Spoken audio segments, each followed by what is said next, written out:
Bless up for tuning in to Project Chaney. Magic happens when you question everything. Conspirituality becomes reality, weirdness is welcomed, and it's okay to change your mind. Big up yourself.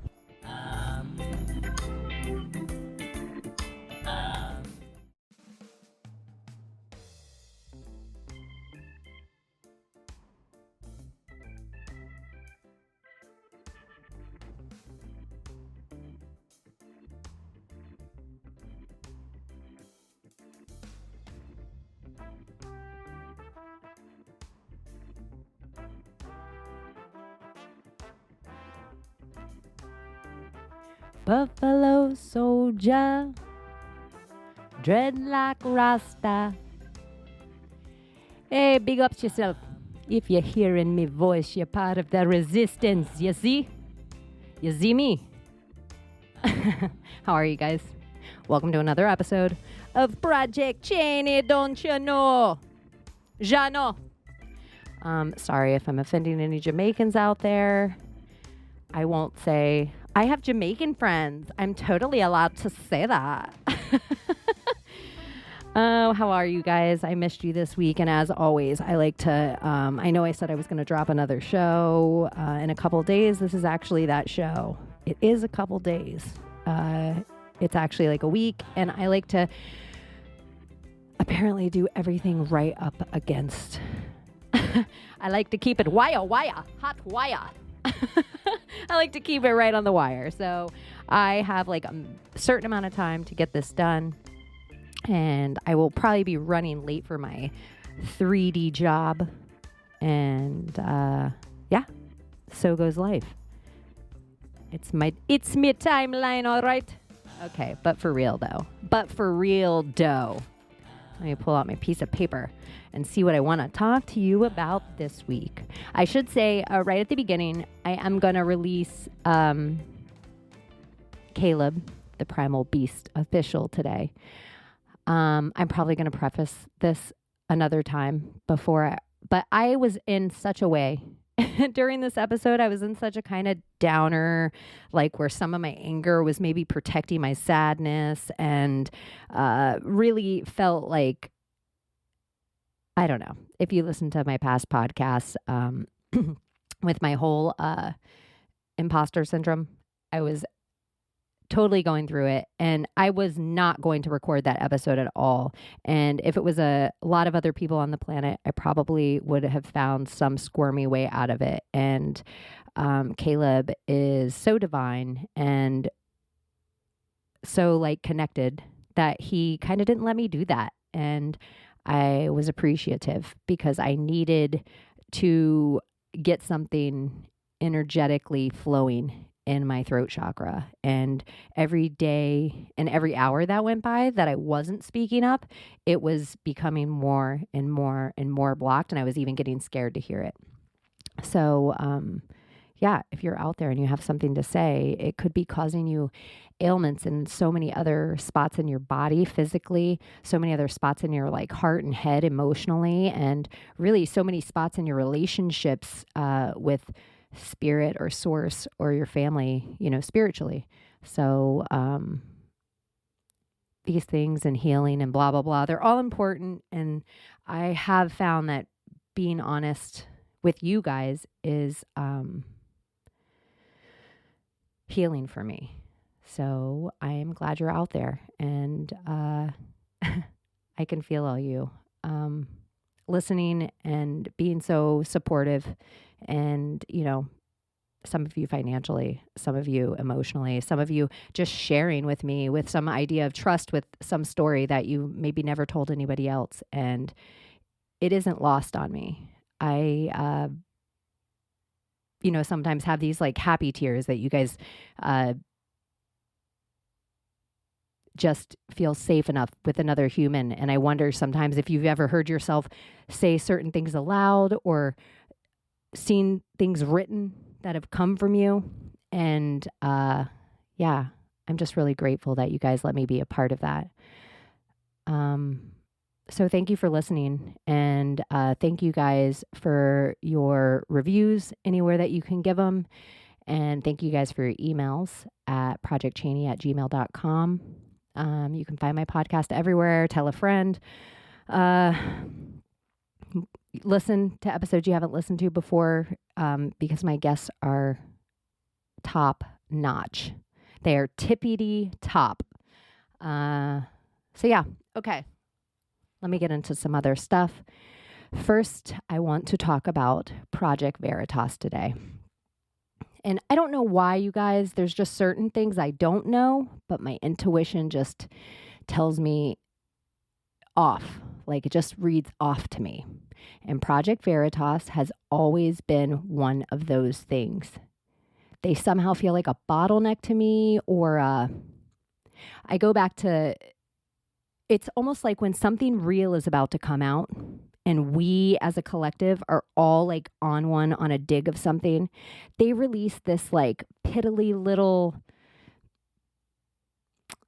breadcrumb that's really, is soluble the word? Like really weak. It just reminds me of like white bread and water. And they throw out this thing that's not even close to probably half the people you follow on Twitter or Instagram and the amount of digs they've done, just quote unquote layman. And they throw out this thing. It kind of gets all this steam. And I guess normal people, we're hoping that normies, we're always like, Project Veritas is the real. They're getting it out there to the normies, but it just always seems like, I go back to the Bernie Gulag thing, how it was just some random dude at some random polling. I don't even know. He was so unimportant. And the fact that he said this and people are like, here it is, here's the breadcrumb. And at the same time, everyone's paying attention to like the Bernie Gulag. There really is like all this other stuff we should have probably been paying attention to, probably with Joe Biden and Hunter and Ukraine and all this stuff. So it's just like, I feel like Project Veritas, like when they came out with the news lady who sat and she's like, we've been talking about Epstein Island for years. And I tried to do this story and it was just very produced and it was meant to look like she was being secretly recorded or something, or stolen footage, but it just was so put on. And at the same time that was happening, we really had Ghislaine Maxwell and stuff we should have been spreading. So Veritas, to me, we're at this point now where they're coming out with these like Pfizer, and not that they're not important, but I just think they're so far back. They always put us like 3 steps back in where we're at with our information, our debates, our arguments, our collective. They always draw us back into their arguments with like the dumbest, the lowest hanging fruit almost. And then I also have noticed there always seems to be the great hauling of the internet and the loss of the accounts every single time supposedly Veritas has a big drop. And so if algorithms and whatnot are a thing, do they just, yet all these people lose their accounts for posting Veritas, yet Veritas is still everywhere. And people are like, oh, well, Chaney, they've had to battle online and they had to do this thing and they had to, yeah, kinda.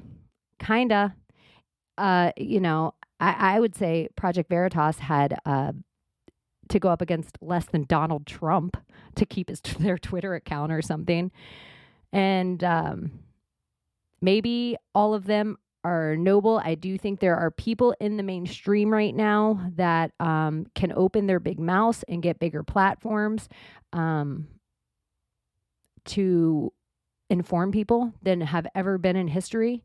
But there's just an ease about certain people that when you have too much ease and you become the like bastion, like the Alex Jones, the figurehead of a movement, I just get really nervous. And I definitely don't want my little Chaney flag to be in your camp. So I don't know what it is. I don't have any proof, but something about Veritas just seems off to me. And I just want to put that like contradictory seed in your brain to not just automatically follow suit with everything that they're saying, doing, and definitely be careful about reposting their stuff because it's just a wee bit fishy. But, what do I really know about that? I'm sure they're amazing people. And if James O'Keefe wants to come here, I would love to ask him what he thinks about God. Anyways, so another fun topic this week. My Maria posted, somebody wrote to her about this stealing of time. We all feel like we're kind of getting sped up a little bit on time. It is almost overwhelming sometimes. Like they did it to us on purpose with the store aisles, and it's like October, but Christmas decorations are going up. And I feel like everyone feels this collective pain almost, like we're all aging quicker in our joints, our skin, our, I don't know. There just seems something very opposite of Benjamin Buttons to me. And we talk about adrenochrome and how the elite drink blood and how the elite use us to somehow stay young. And we also talk about that we're all attached, like we're this collective, we're this web. I posted some videos. I was up late last night doing research on ye old coronavirus and the vaccine. And so you can go to my page and find that at Chaney in Wonderland. I'm careful about posting that stuff on Project Chaney. And I will also say something really sketchy happened with the internet that we'll get into in 1 second. But I think you can find me right now. So Chaney_in_Wonderland or Chaney in Wonderland. And add me while you can, because who knows when the filter will be going up. Anyways, I posted a video, and this woman looks at blood of vaccinated people under a microscope, and it's horrifying what is happening to their blood. It looks like this black blob, but as you zoom into it, it has a structure that it looks like tires, like a big donut, black donut, attached by H blocks. And H blocks, I don't know why, immediately it's like, let's see if I can say this word, Göbekli Tepe, which is, I believe, the structure. Some people are listening to that have listened to me for a very long time, and they're like, holy shit, that's literally the first time she said that. But I believe that's the structure that's attached by H blocks, and there's just something so brutal about the design of what's happening inside people's bodies, and so mechanical and computer. It looks like cogs and machinery growing inside people's bodies. So if we are a collective, what if we have it all wrong? What about if we think in the flesh? We think in blood. We think in water and, whatever. What if they don't need that? They think in spirit and low vibes and mechanical. And if they can get this machinery into everyone, this software, can they absorb their energy? And just us being around them, because we all are part of this collective, can they absorb our energy? And is that the way these lizards stay young forever? Are they feed it? Is that the idea of what this loosh is? This suction, this pull on us? And energetically, I was thinking how these certain stories like Greta Thunberg, and how much of the population looked at this girl and attached their heart chakra to her. They felt for her. They invited the vampire of energy into their heart. They attached a cord, which anyone who works in energy or anyone who has felt that extreme amount of rush of whole love, or that extreme amount of black hole void of, ooh, that person's evil. But I think with certain celebrities, like Greta, like a Lady Gaga, like these certain stories, Maybe even when we watch those ads at night and Sarah McLachlan singing and there's like a child with flies flying around or like a shaky elephant falling to the ground, we allow these demons to attach to us unknowingly, and these cords feed on us. And big pharma, pharmaceuticals, they do that, and Hollywood does that, and people do that. So that just seems like something huge and bigger is going on here with the stolen time on us. Like we're aging, and you'd be like, well, how could they steal time? And I'm like, well, some fishy things, right? When I think about that. Take away the COVID donut, black donuts, and Greta Thunberg ooze of it all that we just watched her do this ritual and pour the black ooze on her head. And when I look inside these microscopic images of the vaccine, it looks like the same black ooze taking over the body. So if we're energetically corded, attached, and I got the vaccine, and I'm staring at Greta in the eyes, could she somehow let my body get taken over by this black ooze because I've allowed the cord of attachment to be there? Okay, besides all that, Jeff Bezos, evil Dick Rocket, is also building like a 10,000 year clock. You guys can look into this. And anyone, I think, controlling timelines, controlling time, it is everything. And with power surges, and we all live in states, and at different times we all experience different power surges, and we'd have no idea when they happened. So when the power comes back on, your oven and your microwave and your alarm clock are all blinking.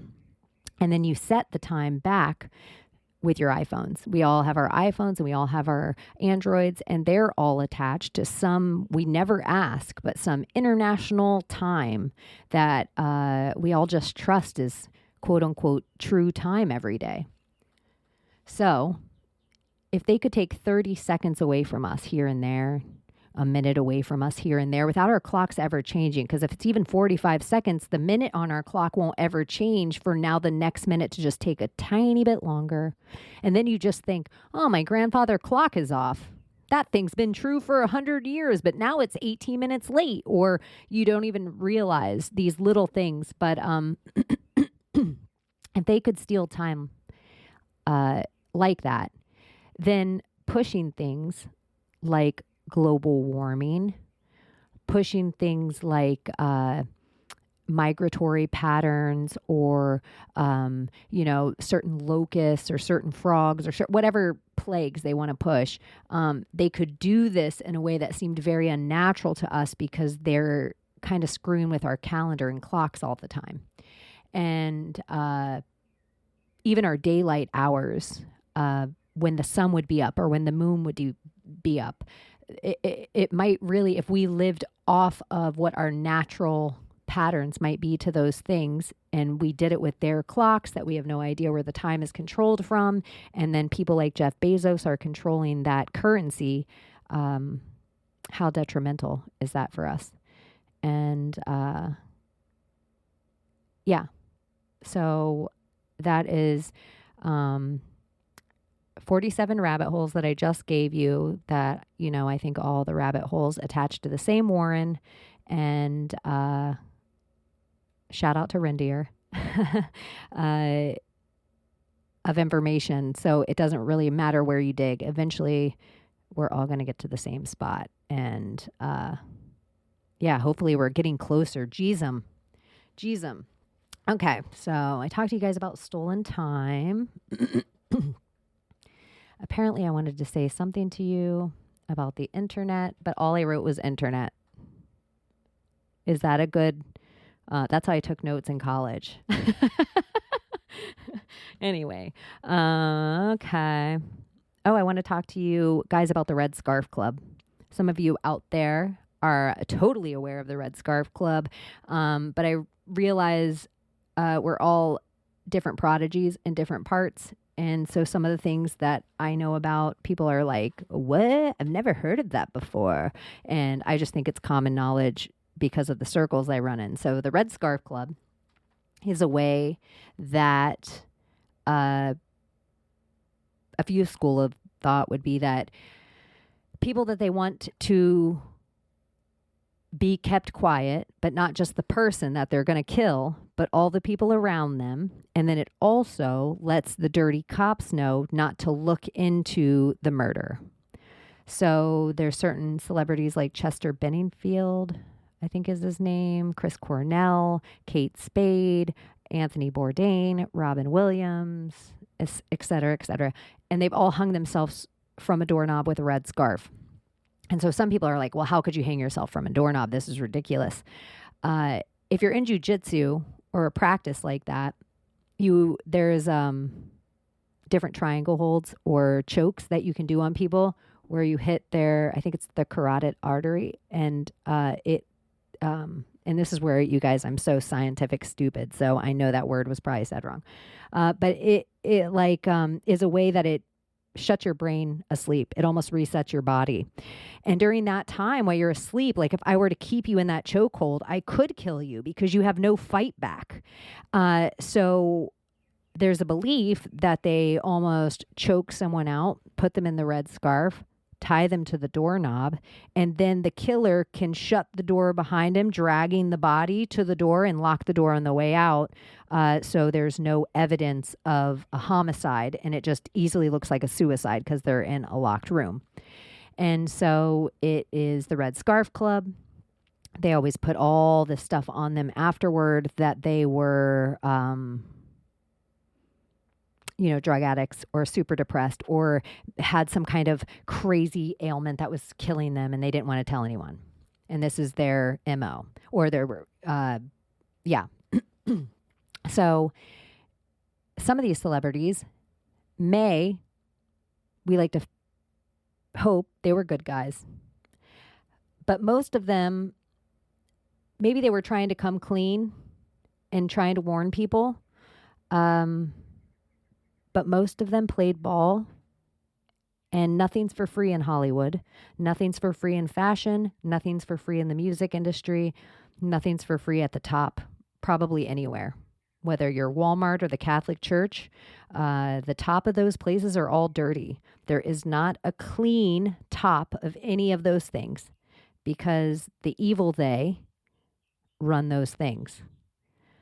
So, that's the Red Scarf Club. I posted about it on my page. You guys can look into it.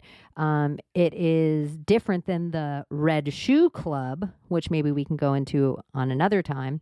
And their symbolism is all in our face, and we don't see it. They mock us with it. And I see their symbolism, and I think I see their symbolism so clearly because of Hollywood. And so I know a lot of people in the religious part of this thing, when I first started talking to them when they're in their religious studies and their ancient symbologies, who they thought I was silly for, the last few years. But I like how all of our information collective has become all of our information collective, and people see the importance of paying attention to the Church of Hollywood because there is no greater church that your kids are worshiping than that. So if we're all worried about what's going into our kids through a needle, I would tell you spiritually to be more worried about what's going into their ear balls and eyeballs and nose balls and all that other shit. So Church of Hollywood. I was on a podcast this week. I don't know when they'll release it, but it's you guys should definitely check them out. It's Buffalo and Legs, and it is called False Reality Check. And they're a married couple, and they're conspiratorial, and they're spiritual, and they're very real, sweet, honest, charming, soothing people.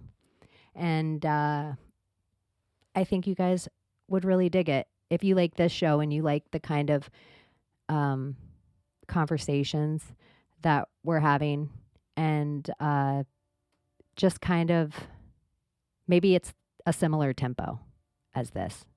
Not the shows where I'm screaming in your face and yelling at you and slitting throats and eating bullets. Not those shows. It's the shows where sometimes maybe I'm being a little light gray and white and pure. That's what their show feels like to me. And it feels nice. And like a sunny day on a shore somewhere with a light breeze. So energetically, you guys should totally check out False Reality Check, Buffalo and Legs, and what they're doing over there. It's really cute. I found myself that I was a little extra chatty. Like I turned into a chatty Kathy. But I like, I really enjoyed hanging out with them. It felt like a hang where I wanted to just be like, ooh, and let me tell you this. Ooh, and let me tell you this. Ooh, and let me tell you this. And then when I got off, I was like, holy shit, I just interrupted the whole show. So, yeah, they're awesome and very hospitable, and I enjoyed doing it, and I hope to go back. And I'm going to have, I think, Buffalo on first on this show, and I think you guys will really enjoy that too, and I'm looking forward to getting to know them both better. So that is my plug for that.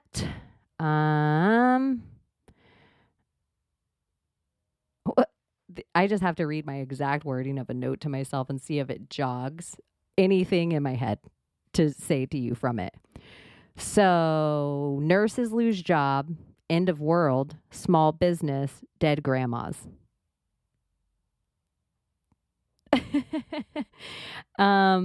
This is what it makes me feel right now. I'm supposed to have a soft spot in my heart for TikTok dancing nurses that have been injecting people with Nazi poison with false knowledge under the guise that they were heroes in capes, while people all over the world lost their businesses, lost their grandmas, lost their jobs, and relied on those TikTok dancing nurses and doctors and regurgitators of bad science for their health, injected themselves with a black ooze, Greta Thunberg, donut vaccine, and everybody's slowly dying. And I'm Benjamin Button aging and feeling like shit because I'm supposed to feel bad that they're losing their job this week. I don't know if that's at all what that note was supposed to be, but that's what it is now. So if you're a nurse out there and you help participate in the Nazi regime, this would be easy karma for you to just lose your job, admit your wrongs, go on your Facebook videos, go on your TikToks, go on your Instagram lives and admit you're wrong and say you're sorry and say that you were lied to as well, and say that you were all caught up with being called a hero, and saying you were all caught up with being called a first responder. And it's okay to change your mind, and it's okay to fight on our side now. We really need you over here. The respect you carry because of your title and education could change the world. So I'm proud of you. If you're not being a victim here and you're deciding to take this firing as a slice across your shield, and you're looking down at your armor and you're realizing that it's stronger than you thought it was. And we can't wait to have you on our side because they're killing us. And we're going to need you guys to fix the damage that they did. So we look forward to you getting it back together and taking your cape off and putting your armor on. Because we don't need any heroes in this war. Heroes are from Marvel and DC Comics. Heroes are untouchable and invincible and godly. We need real, raw, bloody, sweat-soaked, stained faces. Like, we need the real. And we're all here together, and there's way more of us than them. Way more. And, yeah, there's even more of us now. So a very forgotten thing in magic is that fire is the most purifying element. Water sometimes feels better, but sometimes flooding something or airing something or putting more dirt on something to ground it out just makes it grow. But if you light that shit up, it purifies it and it can be fresh. So take your firing, in quotes, from your Nazi regime as a great big gift from God, and welcome to the good side. We are happy you're here, and we look forward to hearing what you have to say. So that was my burn and churn of that. Is there such a thing as an energetic consensus? Is there such a thing as an energetic consensus? I don't fucking know. Why am I asking myself these questions to just stump me in front of you? Am I trying to make myself look like an idiot? I don't know. I don't even know what that is either. The Petitto, irreplaceable Sandy Hook, the timing of all that. I don't want to talk about Gabby Petitto anymore unless I'm going to talk about sepsis. Sepsis. If you have a loved one that is going to the hospital, that is having complications, that just doesn't seem right to you, please look up the symptoms of sepsis. This is something that has come to me from my intuition, from this stupid Gabby Petitto thing. I've gotten really lucky to do digs with my friend Carlene and dissect this. I don't know why. Out of everything that the Gabby Petitto thing could bring me to was sepsis. So I know I talked about Gabby's Law before. The reason it's so important is because if you look it up, it's all about a hospital they have all these protocols to go through to see sepsis on you and to make sure they are combating that, because it's like it gets past a certain point where the black donut snowball is so big, you can't come back.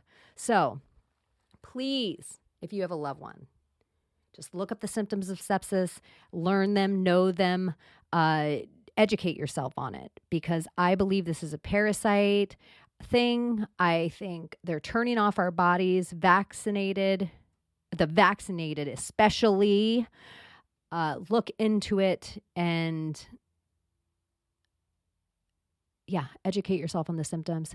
If your loved one's at the hospital, tell somebody at the hospital to please, do they have sepsis? Do they have sepsis? Follow them around. Will you guys do a test to see if they have sepsis? Will you just see I don't even know what it is, but will you just look, just start saying these words to them? Because I even feel like bringing up the word makes the hospital get some kind of red alarm because of Gabby's Law, that they don't want any weird lawsuits later on. So it probably triggers something that they have to start going through a certain protocol that I believe can save your loved one's life. And I am not medically educated, in a grand scheme of medical education. I am a CNA. I'm not even a CNA, you guys, but I worked in medical for a long time. I've worked in different fields of medicine. Not I've just been in the field for a very long time, and I just implore you to look into other things than the mainstream media is telling you about, because they are lying to you everywhere. And I have nothing to gain by telling you this. Most people in your life that are telling you this stuff have nothing to gain. This doesn't feed their ego. It doesn't feed their bank account. It sure doesn't feed their amount of people that want to talk to them at a dinner party. So if somebody is really pressed to tell you some kind of information that's uncomfortable for you to hear, just listen to them.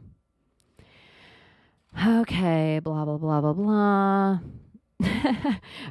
I can't stand Lil Nas. Y'all, I think he's a hack. I think he's a hacky fag. I think he's a hacky gay. Gays don't, it's like he does everything to, if you look up a gay guy in the dictionary, it's like, hi, I'm Little Nas with tassels. I'm Liberace. I'm on a video with Elton John riding a kid horse slowly in a gyrating fashion. I'm Little Nas. I just don't like that. I don't like this characterization that's made of all groups. But right now, specifically for my grr, it's Lil Nas. I think he also, with those fake Nikes and the blood of it all, part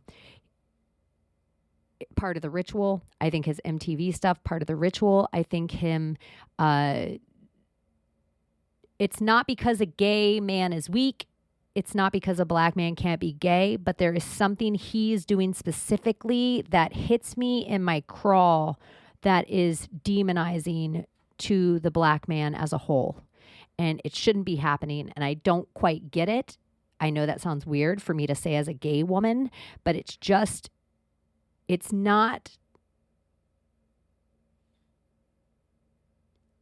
not right. Which I probably shouldn't talk about this, but I'm going to because of the parasites of it all. I think they're brainwashing us and kind of, speaking of Lil Nas and portals. In my lifetime, I've watched certain things happen. And one of the things I've watched happen, if you're old enough to know, but even if you're young, you can probably see a more normalizing of it in your lifetime. They have walked in anal sex to us in this way that is, like I can see the conditioning in it. It's not just about gay men, but gay men too. They've convinced us with bad science, like, oh, is this the good science? The one that says that the prostate in a man is the same as a G-spot in the woman? Is this the good science?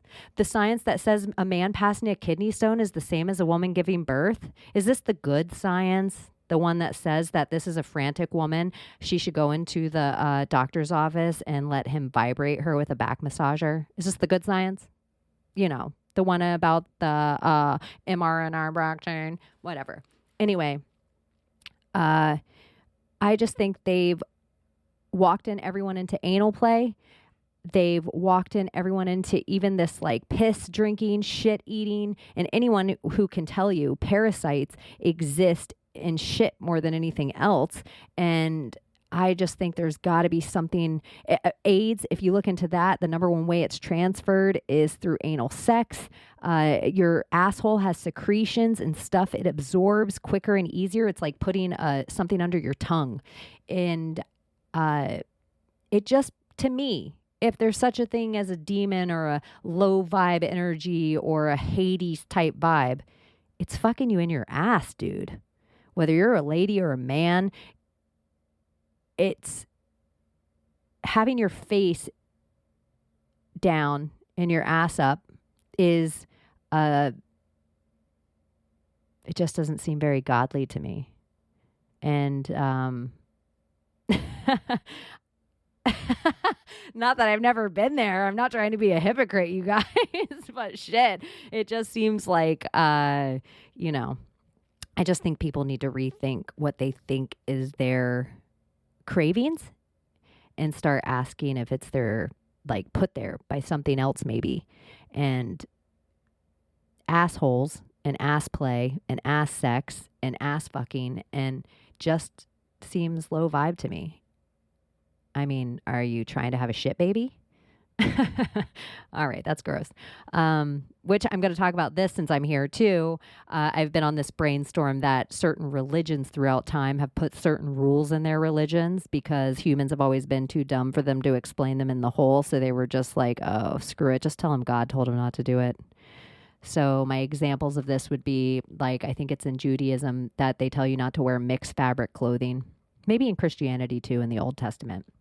And I know most of the Old Testament is also Judaism. I understand that. Anyway, I don't think you should have mixed fabric clothing. And I just think of the little organic computers our bodies are and how, maybe cotton and hemp and wool and these things that come from the earth are very easy. Different furs of animals are easy for our bodies to wear and for our body to kind of understand with the outside makeup of the world, the temperature that it's supposed to emit with these fabrics on ourselves. But when we're wearing things like, 25% cotton, plastic mix, lanolin, I don't know what's in there, but when we're wearing these things, the computer of our body can't really download what's on it. So we sweat, we get sick, we get a headache, our eyes hurt, maybe we get like a candida infection somewhere, who knows. But I just think, so instead of going through all that, certain religions were just like, oh, God said don't wear mixed fabric clothing. Another example would be don't eat pork. Back to the parasite of it all, pork is the most parasitic meat. You could go through telling your people how parasites in their bodies and how they would have to get dewormed, and they have these little alien monsters that live in them and feed off them until they eventually turn into a black ooze. Or you could just be like, hey, you guys, don't eat pork. Look at, they play in the mud. And easy part cheesy, you're done. No one asks any questions. You move on. You go kill some chickens or something. I don't know. But the grossest one of all of them, of the ritual that religion tells you that everyone demonizes, would be Catholics saying don't use birth control. And if you're a science worshiper out there, I would like to ask you, what form of birth control is good for the human body? And of all the pills or things you stick in your arms or vaginas or cups or condoms, a lot of the materials and stuff, women can tell you, and a lot of men too, their bodies have very bad reactions to those things.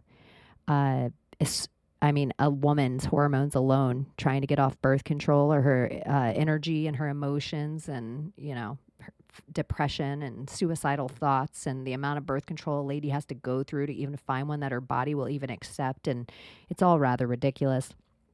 And I know you guys are thinking right now, well, condoms, duh, hello, condoms.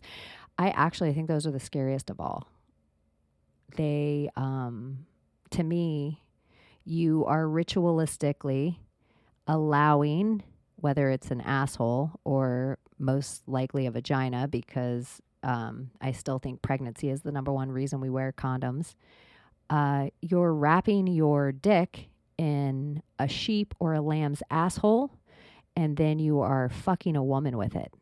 So I think you're practicing bestiality, and instead of, or some ritual attached to a Baphomet in a bestiality style. And it's funny to me that they call you sheep, and you're corralled by, Joe Rogan would like to say, sheep dogs, keep you safe from the wolves. And then you're going to fuck your woman with a sheep asshole around your dick, and gather your seed in it.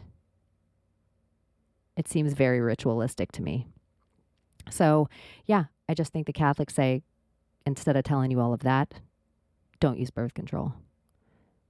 So maybe there's just certain little rules and certain little religions that we could all look into and see, maybe with different eyes and different logic, if maybe they were onto something.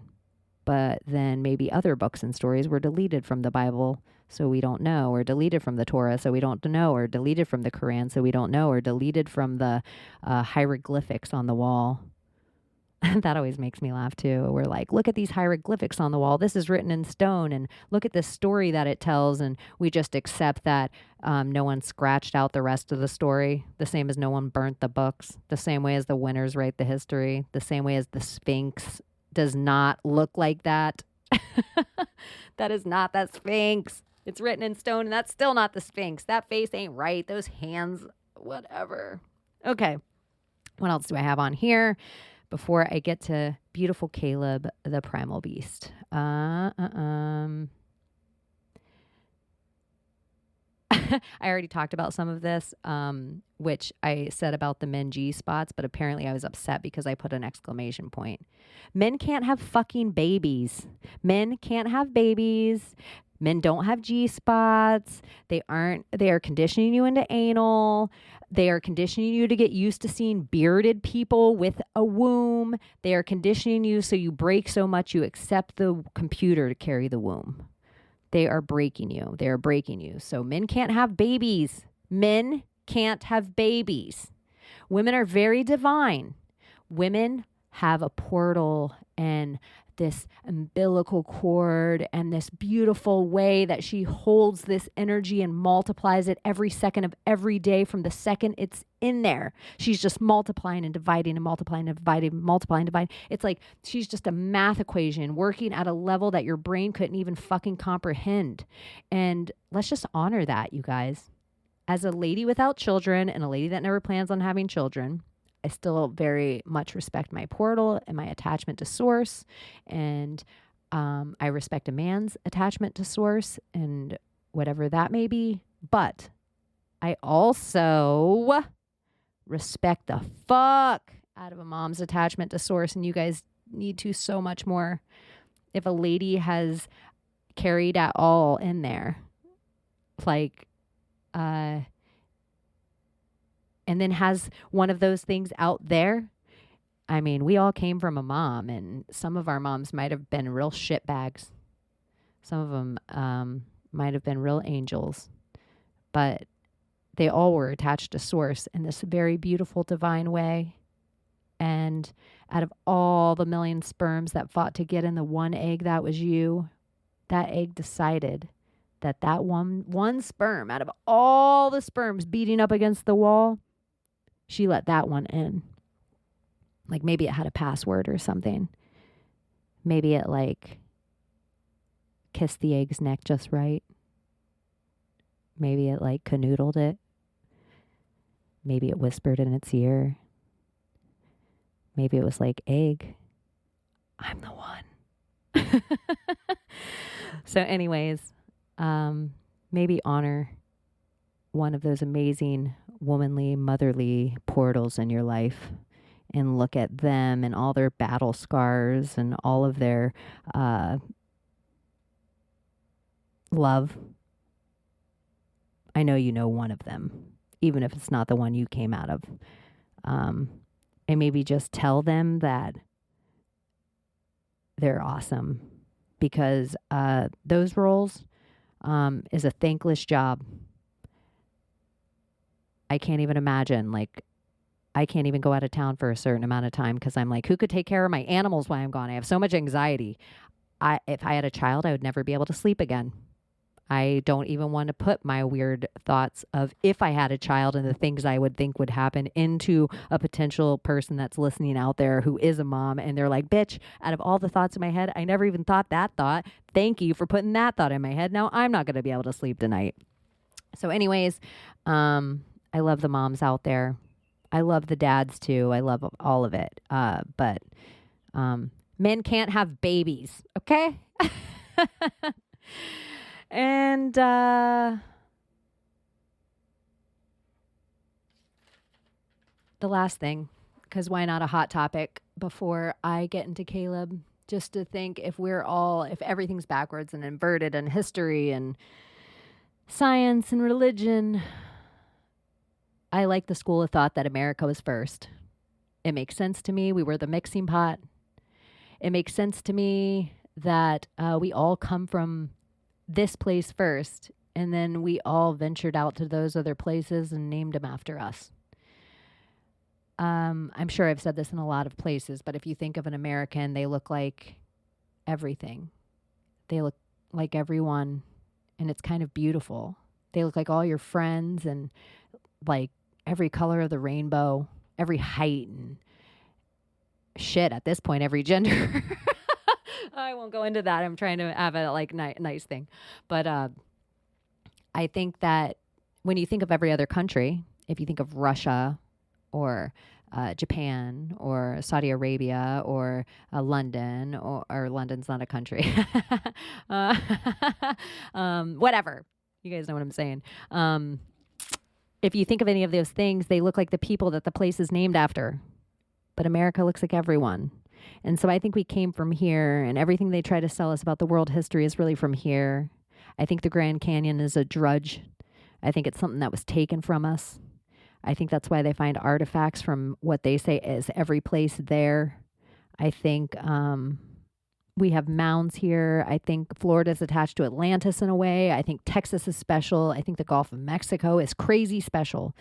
I think New York is built on some kind of granite limestone. I'm probably wrong about both those rocks I named, but some kind of rocks.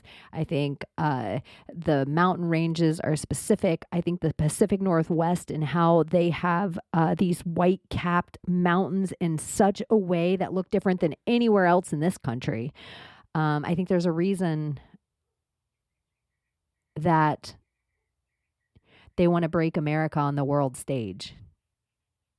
And maybe they've been trying to do it forever. And maybe they've been trying to like make us all forget our history forever. And, you know, they told black people that they came from Africa, but really they came from here. And they told white people they came from Europe, but really they came from here. And they told Hispanic people they came from Mexico or some island that they call all Latin, even though none of them, it's like, here's Latin America and here's these Latin islands. And then these people are Hispanic, but these people, it's like, what have you done to these people? Like you've given us all these like splintered threads back through our bloodlines and ancestors, maybe on purpose, but then the elite seem to remember all of theirs, and they know their bloodlines and we know their bloodlines and we honor their bloodlines. And yeah, I just think maybe America was first in a way that, and I could be totally wrong about this, but I even think, you know, how they say the Vikings came here, but what about if the Vikings left here to go somewhere else and then had Mercia from that? Anyways, there's 10 rabbit holes, 10 philosophies, 47 ideas and run-on sentences. And I really, really do look forward to hearing what you guys have to say about everything. You guys are so fun. And, oh yeah, and the internet outage, before I move on to Caleb, we lost the internet, like, or Instagram, Telegram, or not, it was like Instagram went down, Telegram for a little bit, Facebook went down, all this stuff for like 6 hours. And people were like, oh shit, here we go. And weirdly enough, I almost don't even want to say it too loud, but when the internet came back on, I had 50% interaction, which I haven't had in a really long time. I can tag Truthzilla. I can tag My Maria. I can tag people that I just haven't been able to even, they've just been grayed out on my thing for so long. I can repost them again. And so it makes me think when they took the whole internet down to try to bury whatever they were trying to bury, they had to take filters down too. And so the Facebook, everyone's like, they took it down because of the Facebook whistleblower. But the Facebook whistleblower isn't a whistleblower at all. She is a shill, and she's just there to try to put more regulations on our freedoms on the internet. And so it's just one of their bullshit bottlenecks. That being said, Telegram, from different other chat rooms I'm in and different sites, seems to be pretty safe right now. You can find me on there at Chaney the Vampire Slayer, and write me anything you want. If you can't find me on Instagram or on Twitter at Project Chaney. I'm also on Twitter at Weakneck Baby if you're a UFC nerd. But find me on Telegram at Chaney the Vampire Slayer. I also hang out in a whole bunch of other chat rooms, and I can send you links of those depending on what your interests are. I did put up like a Project Chaney chat room. There is zero going on in there. There will be eventually. I know a lot of cool people, and I'll try to start directing them in that way, or two all in one place so you guys can start finding each other. But yeah, so it's out there. And if you guys want to start finding it now, feel free. If you feel like helping to pay for my Zoom or my P.O. box or my gummies, you can find me at Project Chaney on Cash App. And I'm really appreciative of the people that have sent me anything. And I don't know if I should say names or what. I don't know. I mean, I hear other people where they read their comments or like the 5-star reviews or stuff online and or on the show, and I kind of want to do that, but it really makes me bashful and to read some of the sweet stuff that you write. And so I just I'm full of gratitude and full of thanks. And as crazy as it sounds, like all the people reaching out to me and even the people that never have, I can feel you, and it feels like it holds some kind of line for me. And at least today, I feel like we're on the other side of this. And I feel like I've taken a full red pill RX. I have sang Kesha's Timber. It's going down. Timber, I'm gonna move. And I'm excited. I know I just think something's in the works. Like something's going to happen, and I think there's going to be like real life interviews happening soon. I don't know what order they're going to happen, and I actually think if you've been on my journey long enough, you might be really surprised who the first one is that I end up sitting down with in real life. It's inevitable, and I think it's going to be funny. And yeah, I have a lot of stuff in the works for you guys. I'm going to be sitting down with Maddie Ray, the UK Patriot. That is becoming my new longest, where we just can't seem to sit down and meet up. But I almost feel like, well, you know how I am. Everything happens for a reason. We were supposed to sit down on Monday, and the only way I had to contact him was through Instagram, and Instagram was down. So I couldn't contact him at all, but it kind of worked out perfect. Because I'm going to have him and his beautiful lady on my show eventually too. And now I have a real phone number. So if shit does hit the fan, we're that much closer to being IRL. And that is what I think we should all be working toward is, you know, we've gotten to ignite and kind of feel each other's feels and feel each other's energies and hear each other. And maybe sometimes we're lucky enough to see each other. But what is it going to be like to feel each other and smell each other and see each other's like little mannerisms and nuances and, you know, all the small things we kind of miss out on that we've all been POWs in World War III. So go easy on yourself. Yeah. Anyways, that was a whole rant. And back to Caleb. So I sat with Caleb. I'm so glad it was him. I wasn't planning. I probably would have just like not showed up to the mic until showing up to the mic was like an impossibility. And Caleb was like, nope, you're going to do it today. And because I respect him so much and his divine masculine is so comforting to me, I trust him in a way, my spirit, like my little girl, trusts him in a way that feels safe, but also like my warrior, trusts him in a way that like, I'm like, yes, sensei, or yes, general. And I was just in a weird way with this interview. So I don't have too much editing to do on it because if I re-listen to it, it's just going to make me feel a way. But he was just so amazing and kind of kind and generous with me. I felt like energetically and refilling for me energetically in a way that, in a coach way, spiritually, like, there's no crying in baseball. You know, there can't be one intro I have without a Tom Hanks reference. Gotcha.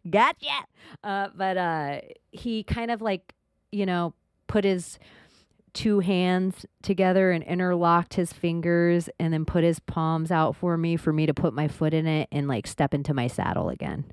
Like I just felt a little too weak to get my muscles to get into my saddle, and he just assisted that a little.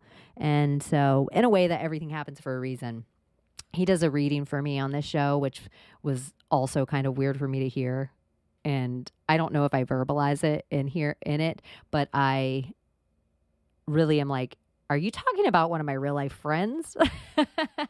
And yeah, I think you guys should all reach out to Caleb, find him everywhere. I think he's on Instagram now for sure. He's at the primalbeastofficial.com. He does all sorts of readings, all sorts of different practices. He's all full of knowledge for your magic ritual, for sigils, for servitors. And he's just a very open-minded dude. And he just also, he reminds me to keep an open heart, but also reminds me to keep this like warrior spirit. And it doesn't feel like a warrior with like a whole bunch of like artificial armor on myself. It feels like a tiger, like natural, primal, instinctual.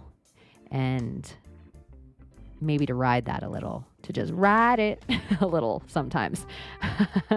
Shout out to Graffinati too, since I'm shouting out to everyone for their things today. If you guys need a big dose of red pill, you can always find Graffinati screaming in the doomers and gloomers faces, and sometimes it cracks me up. So, yeah. So I hope you are riding it through the week. I hope you enjoy this episode with the Primal Beast Official. I love you guys. I'm sending you all the good energy in the world. And thank you for being there.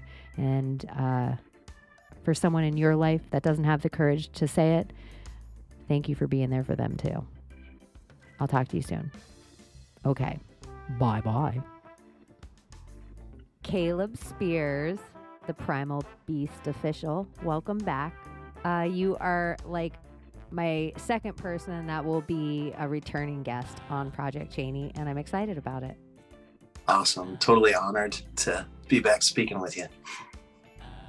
What's new? How's the New World Order treating you?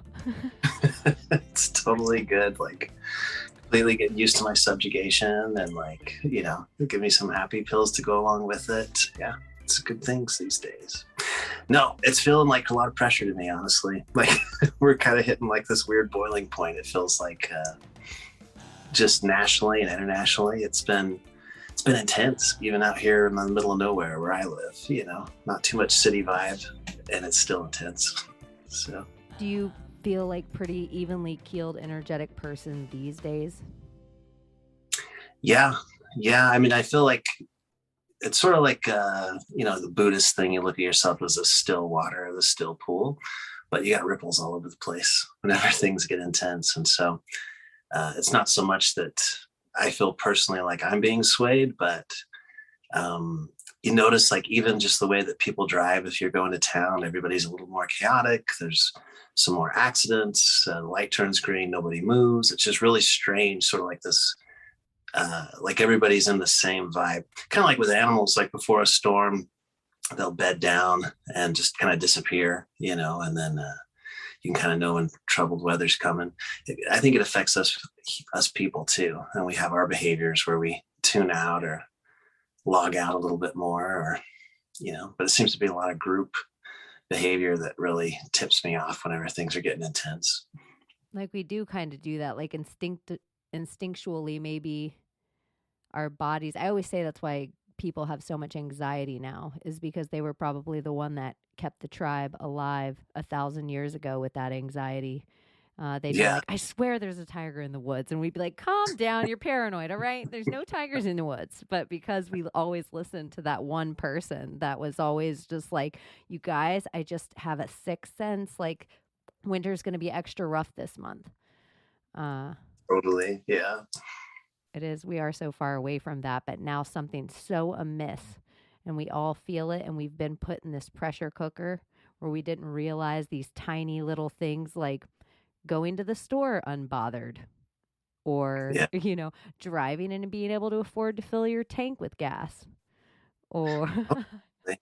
Well, how many months in are we to like the pretty much constant drip of this sort of fear narrative, or be worried, and I have a little, like, a healing practice that I keep on the side, just a few clients here or there, kind of word of mouth. And one of my clients, I was doing this last week, and she had so much fear, like her kidneys were literally shutting down on her, and she thought it was a kidney infection. And I was working through, and she just started dumping just fear and anxiety. And then, you know, the liver wants to join in, which is all about anger, right? And she's like, well, I feel fine. And I think that it's just become this background noise of fear for so long that we acclimate, you know, as people, but your body's still totally loading up on all this background noise of trauma and drama and, you know, constant stressors flying off. I mean, I don't think people have had a good night's sleep in how long, and they don't even realize it, you know? So it's pretty intense. It is a pretty I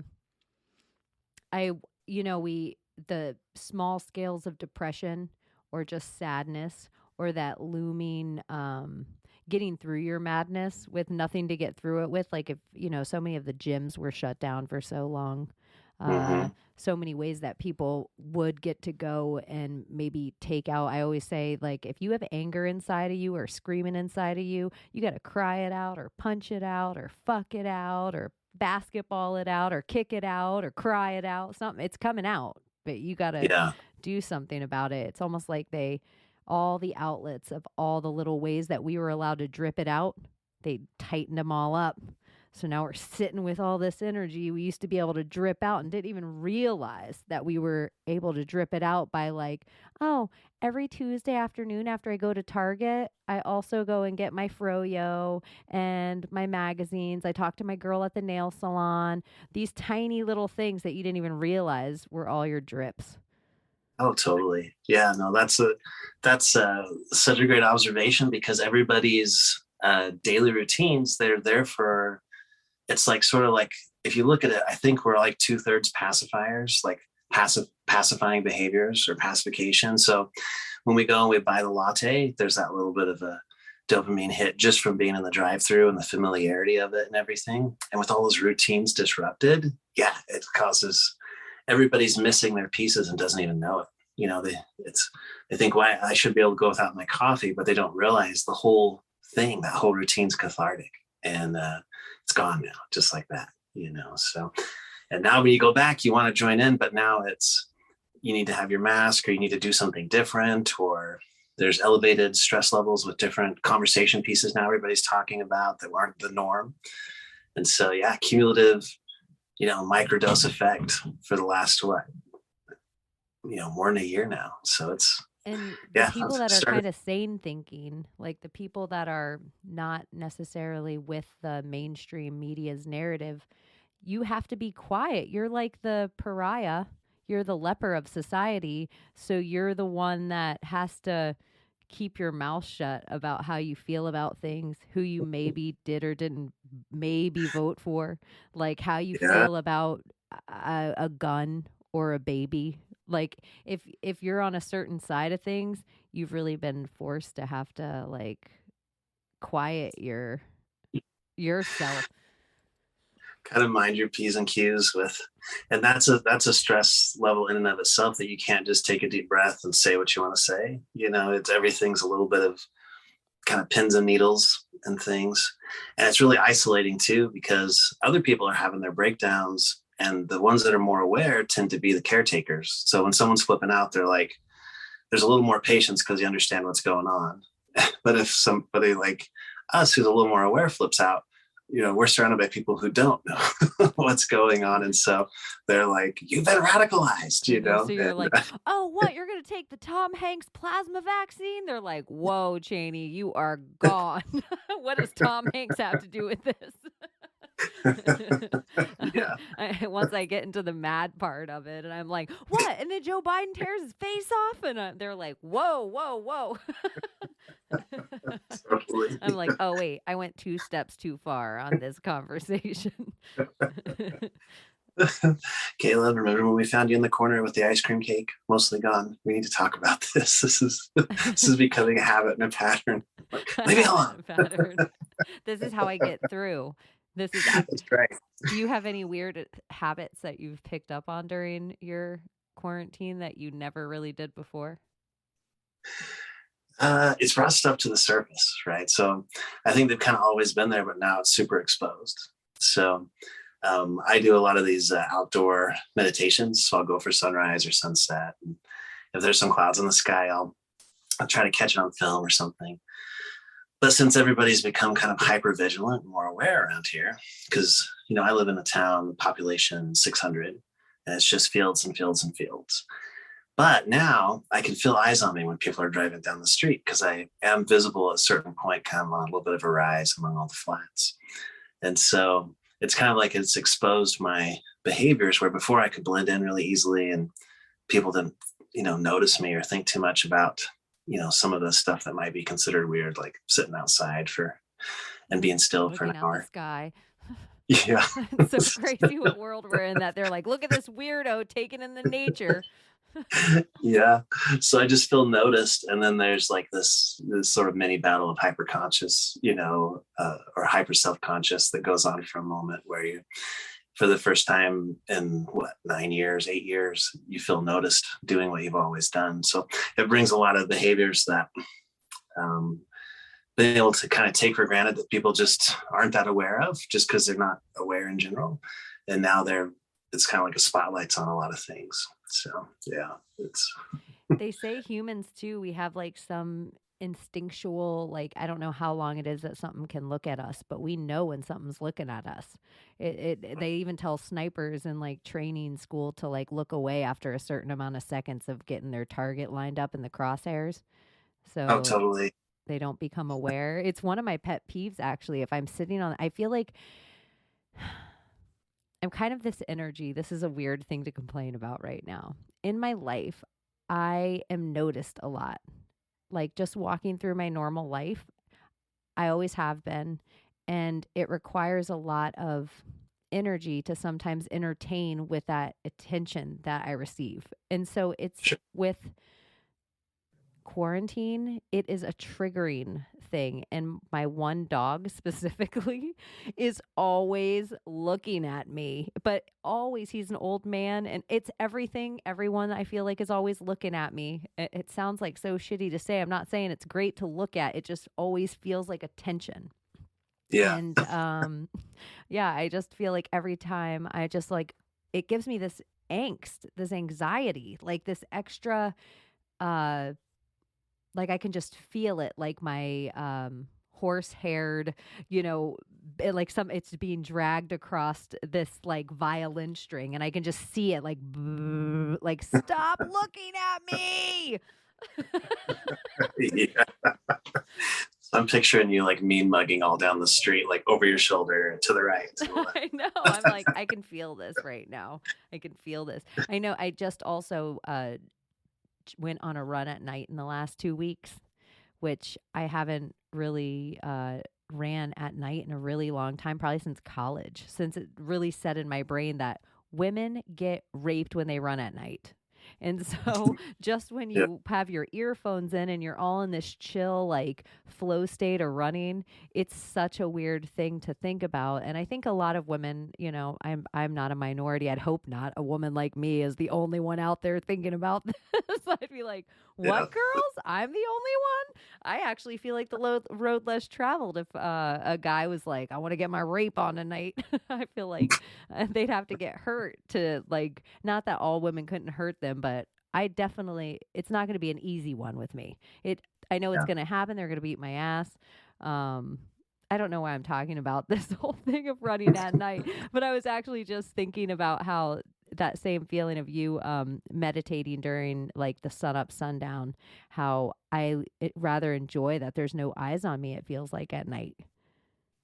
Yeah. Less like that energy is not there. Yeah. Well, I mean, I think it's healing to seek isolation, or to be kind of isolate yourself on occasion, especially if things start to build up, so and if you can have some place where you can go and be alone, and on top of that, you can kind of hit that sort of a workout high vibe, hit that trance state kind of with what you're doing. Yeah. That's super healing. You can release without having to be angry. So yeah, no, that totally makes sense. It's such a bummer though, that as a certain, I would say demographics, but as a female or certain groups just have to be more careful certain times, certain places. And yeah, what a bummer that like you can't, you're like, hey, I got something I really love. The world's like, yeah, well, too bad. I know, girls, it is something I think about, this kind of like we have to it's already way more expensive to just be a girl. Like even if you just take menstrual cycle, so expensive. Like I mean, it probably doesn't have to be. You could just use cloths or whatever and wash it, but whatever. Still you have to wash it. There's something extra. It's extra to be a girl. But you have to like park closer to the store at night, or always think about it, like put your keys between your knuckles. like, if you're Yeah. walking to your car, so you can, Yeah. you're kind of a little deer out there all the time amongst tigers. And it Yeah. is definitely part of the world. I don't think that men are necessarily aware that women are from like birth. I'd like to, like from the time we get instilled with fear, it's a fear that we're walking around with, not most of the day, but if you would, I would say at least once a day, a lady has some kind of thought of, even in the safest town where her doors aren't locked, like, oh, I should let me bring in the trash early tonight before the sun goes down. Even like even in the safest world, that lady still has to think of herself a little like, a Yeah. deer. But I Yeah. also will say, I think something about my instincts has changed. That looming fear I always had just by being a girl. Now I do feel like just more aware of energies, so I don't have a looming fear. I have an awareness and observation of my surroundings, and if I were to feel that being watched, where I don't feel it at night, so it's not just like, oh, I'm running at night, here's fear. Now it's like, So are you being watched? Okay, you're fine. totally. Yeah. They kind of call that sensing intention. And, in days gone by, I think a lot of the reason that men or those who held power were hyper conscious about not sharing it with the feminine is because I think the feminine has a inborn gift when it comes to intuition and perception and feeling. And I don't know exactly how that lines up, but it's been to the point that I think the feminine was really feared, because if you give the same set of tools when it comes to intuition or sensing intention or some of this more esoteric lore type ability, some people call spiritual gifts if you're Christian, or if you're pagan, it's you're more connected to the to your gods. But they would kind of keep women away from that, because if you give the same toolbox to a man and the same toolbox to a woman, the woman will become better quicker, and it will take kind of like a duck to water a lot of times. Whereas the masculine or the male often, just generally speaking, it's not, there's individuals and outliers and everything, is more visual, is more not touch with a full range of emotions, more of a fight or flight, confront, protect type emotions, that are right up front there. And so it's I could imagine in the old days, especially, it being terrifying that you're like, I'm so good with the sword, and the lady's like, well, I'm really good with poison. That is so funny. Yeah, that is so true. Like, I'm so great with the sword, but look at this. Yeah, Dust powder. Puff of smoke, and he's falling down, and she's cutting Samson's She's like, hair here's off. my sword. She's like, Yeah. don't you want to give me your sword? With scopolamine breath. Yeah. He's like, yes, I would love to give you my sword. Innuendo flies around the room. Yeah, no, he, like you were saying when you said, since you've had more of an awakening, or that kind of energetic connection pops open, and now it's less of a baseline fear where you're just automatically scared. It's interesting because it's almost kind of like you connect with somebody that you usually would have just had fear of, but now you sense the intention, and you can look almost like it's like looking 3 steps past them. So you see the person, you realize there's not a threat, and then you realize there's no intention, and they may not even notice you. And that's just a sensory thing that's just sort of that's just sort of there now when you have are more connected to your energy or to the world around you. And I forget who it was. I was reading, and they said that, people that can't trust people, it's because they're less aware. And so rather than going into the detail of discovering who's trustworthy and who's not, they just mistrust everyone. And I think a lot of us are in that place on a lot of different levels, but you get more connected with energy, and you don't have to distrust everyone. There's a little more visibility for what's coming your way. In my old instructor, he's a army guy, like a military man, and he was in martial art, and he always said that the blissful assassin is the most dangerous because they don't give off any warning vibes. They just waltz in and waltz out, and it doesn't trip any of your warning wires, so It's like the poker player with Botox. yeah. You're like, how do you have such an amazing poker face? I was telling you before we started recording, somebody that I'm gonna have on in a future episode. She's an illustrator. One of her drawings is ladies sitting around a poker table, and I don't know the lady's name, but it's like, Janet, how are you so good at this? And she's like, Botox. Do you in this whole magic of it all, of the whole thing, do you think they're running ritual on us? The 6 feet apart. Do you think they're making us have sigils that we have no idea of, that are like the symbolism maybe for the actual cartoon of the coronavirus, or just things that no justice, no peace chanting?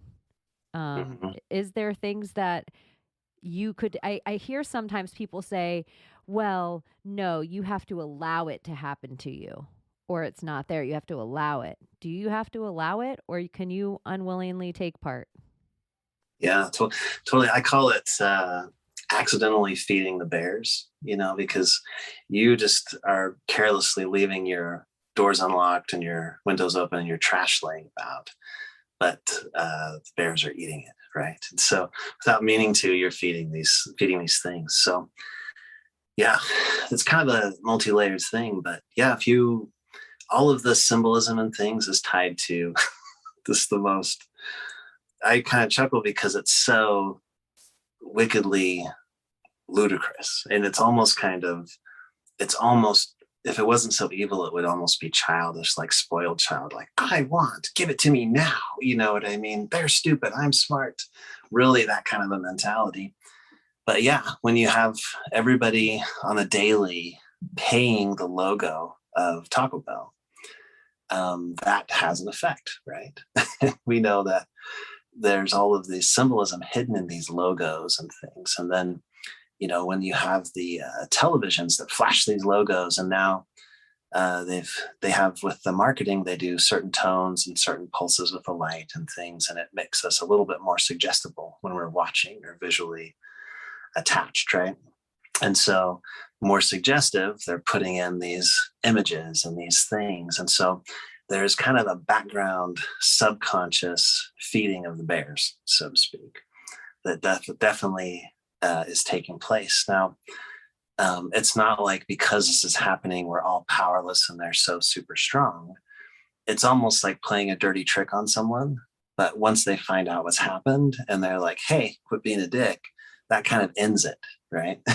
So it's not quite as woo-woo, all powerful as a lot of folks may want to make it seem, But as far as like the kind of the parlor trick of it all, or the misdirection or inversion of it all, yeah, definitely. There's a lot of that going on. And symbolism is so powerful for our species. It just is, like, from the double helix of our DNA to the intertwined symbolism for the serpent energy of enlightenment to our medical practice. All of it, the symbols are just so powerful. And when you go way, way back in history, you'll recognize the similar symbols being used across civilizations, And so no doubt it's a tool, or it's a method that's been used for ever and ever, it seems like. It is interesting that the asp, like the snake, it always is medical. It's always crawling up a pole. Sometimes there's two. One of my friends,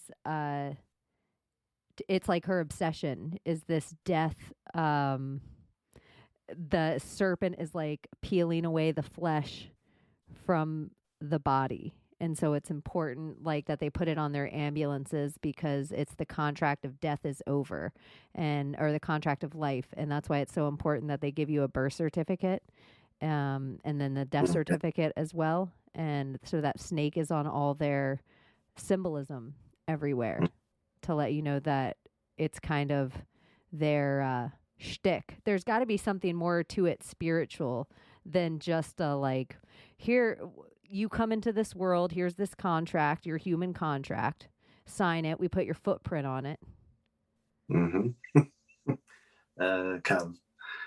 Kind of enter the contract with blood, right? I mean, there's a little bit of everything involved with the whole birth process. And then you're immediately, once you're out of the womb, you're processed and injected and certified and ratified and documented. And it's pretty wild when you think about it.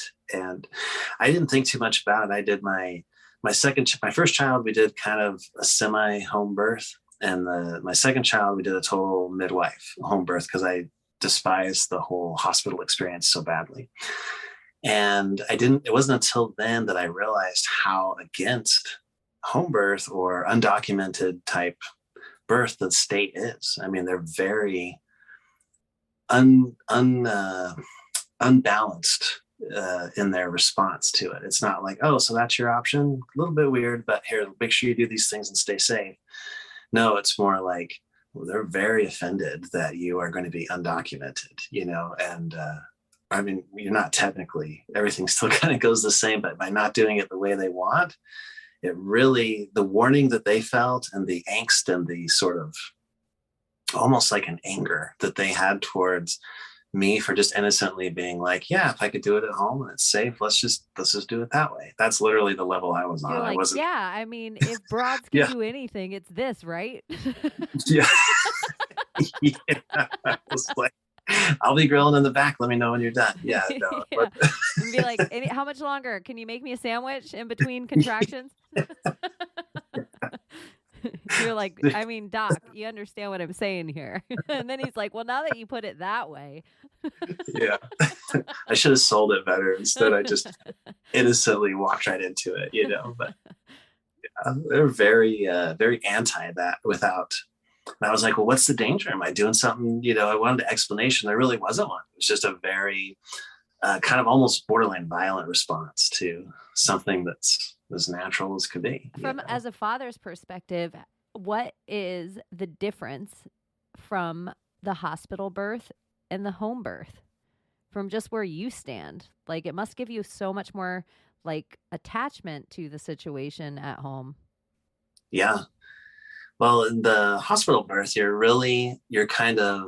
a number and you're being sort of put through this, like a conveyor belt. It's like, okay, she's dilated, she's out of this. And they're treating your wife like, not to be disrespectful, but honestly, it was kind of like livestock. It's just check her temperature, check her this, like no eye contact, no actual, human empathy going on there. It's literally just sterile process, get a reading, take a pulse, looks like you're getting close. Okay. It was very just sort of a conveyor belt feeling, and there wasn't any, there was nothing personal to it. And I just really felt like, honestly, like a McDonald's hamburger process where you're like, order up, and then they start the sizzle of the soy burger in the back or whatever. And when you're done, and you get your bag and they're like, here you go. And you get a little instruction thing. And if you, make sure you use your scratch card, you might win something like a free pediatrician's visit, and off you go. And they might as well have just smacked me on the ass on the way out the door. It was pretty intense versus at home where I worked with a midwife. I kind of have a background in natural healing and things like that. And so I was involved with the whole nutrition process through the whole 9 months, and was kind of educated in how to help with contractions without medications, and to, processes and different things to make the birth comfortable, natural, and avoid all the things that they just kind of do without even thinking, just like, like an episiotomy and all these different things that they're like, oh, we need one. Well, a little olive oil. It's faster. It's faster. Yeah. Let's get Yeah, another baby in here. We can make more money if we get 4 girls in and out the door. exactly. And yeah, for me as a father, it was great to be part of that process and to be totally hands-on, like right there, involved through the whole, pregnancy, not just like, you know, Here's like, hey, scissors, cut the thank you for cord. your donation. And then you show up at the end, like with the snap of the gloves, and then they're like, good job. And then you're out the door. So, yeah.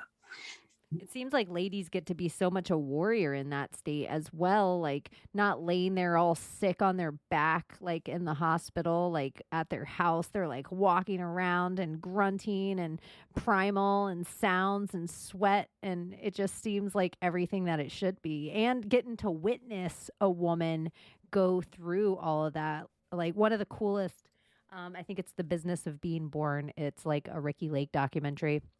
And shout out to Ricky Lake. That's been a while. I know, right?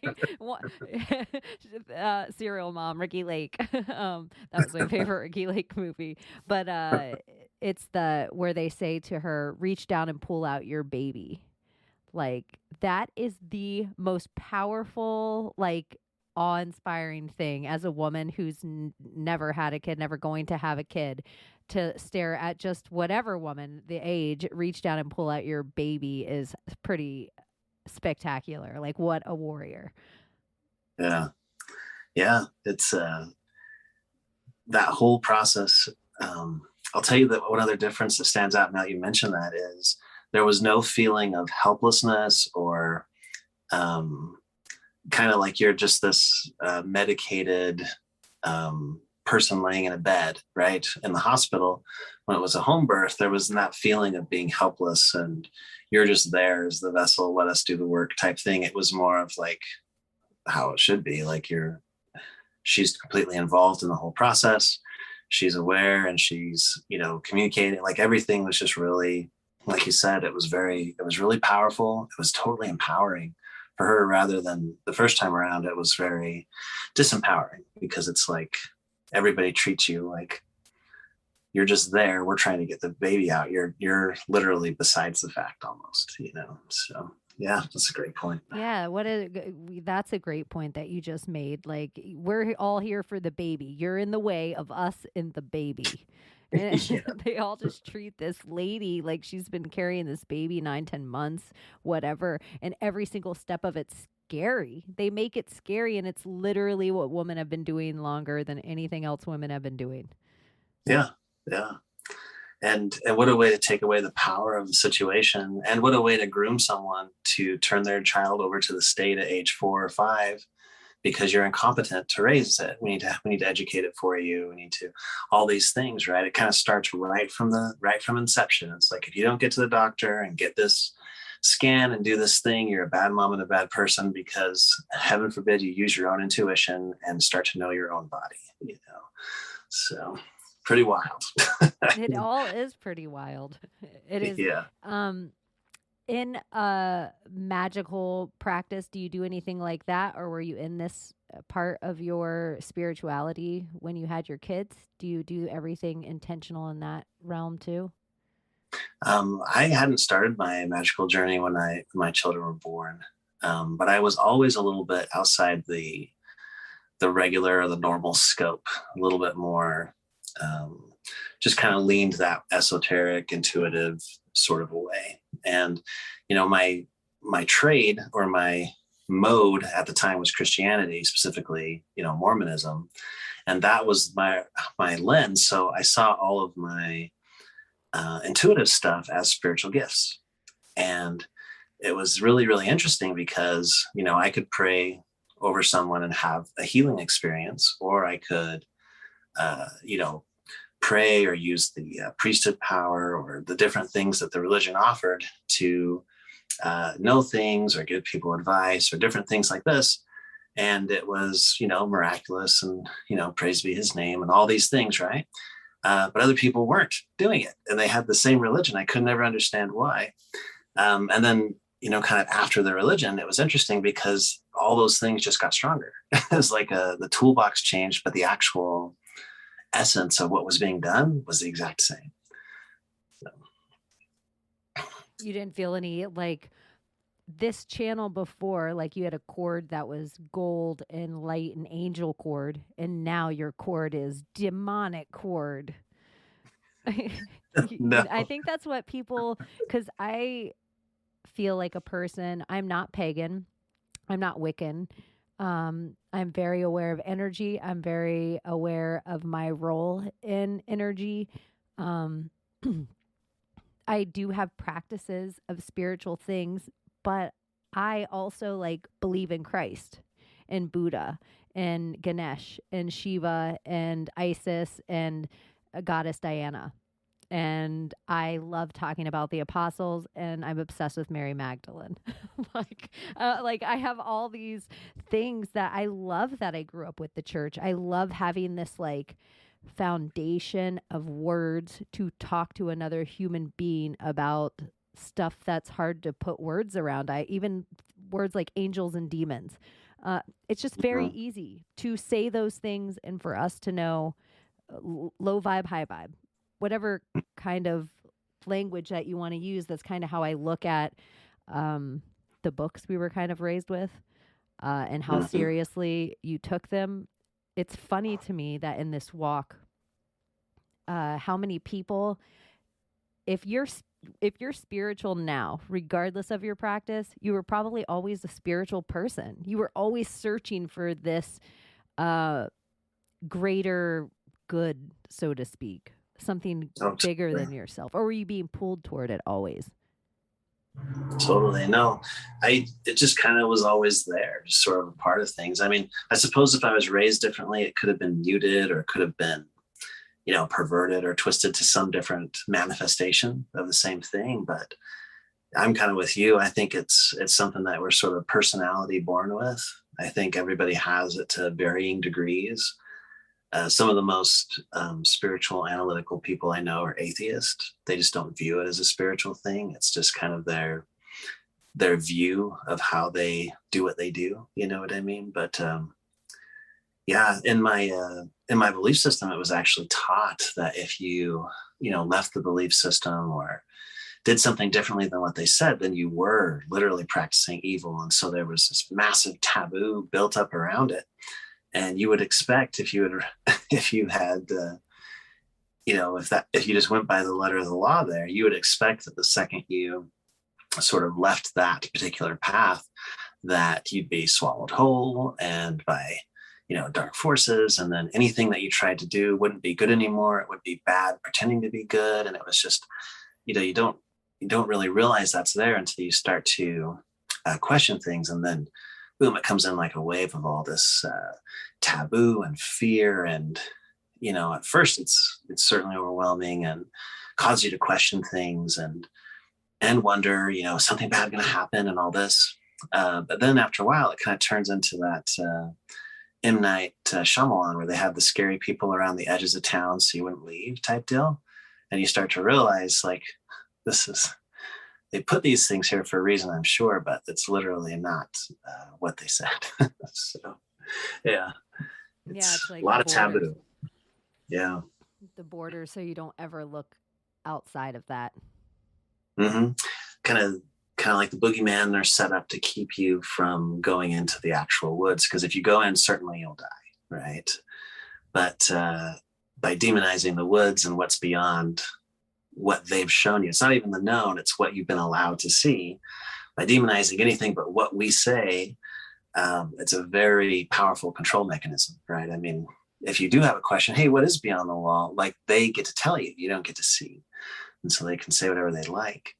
And good intentioned or ill intentioned really doesn't matter. We kind of, as human beings, we need to see things for ourselves and see how it bounces off our particular genetic makeup and perceptions and our social everything, and just get our own flavor of what we see, how it hits us, and then what we can reflect back at the experience. Some people say, like there's a quote or something that if technology is high enough, it's indistinguishable from magic. And Mm-hmm. I am kind of this place, like science is just a way of them trying to recreate magic. Like there's no Okay. such thing. It's like sorcery versus science. Like everything Okay. we can Yeah. do, they just try to make the phone do it. So we no longer have faith that we can find our way around, remember all these numbers, know all this information, keep it in our brain, wake up at exactly 6 if we wanted to. Whatever your phone does, I'm quite sure Mm. your brain can do it, including communicate with another human being that's really far away. I just think it's like the second we accept it, it's a respirator. It's like the second we accept that it's going to breathe for us, we're dead. Yeah. Yeah. No, that's a great way to put it. It's interesting because I think there's an aspect of ourselves, and this has been coming up a lot lately as a lot of as we get into kind of this how different demographics and groups and skin colors are being pitted against one another, and people that haven't been able to connect to their past and their ancestry are suddenly more able to and more encouraged to. And we kind of run into this interesting human thing where we want to make grids, and grids aren't how rivers form or flow, right? It's very unnatural. We want to be geometric in a lot of ways that we think, but nothing else in the world is geometric. It's just what's coming from inside our heads. It's pretty interesting. And so to me, that's kind of how I see where science meets sort of natural ability. It's not that I don't see one as necessarily a counterfeit to the other, but I do think that you can focus all on the geometric shapes, and literally next thing you know, if you focus too hard on all the geometric shapes, you dammed every river, and you use reservoirs for boating instead of helping the land. So we're definitely imbalanced. But yeah, when it comes to science, if you can think positively, if you can change or shift a mental thought or an emotional situation and create healing in yourself, or get chemo, right?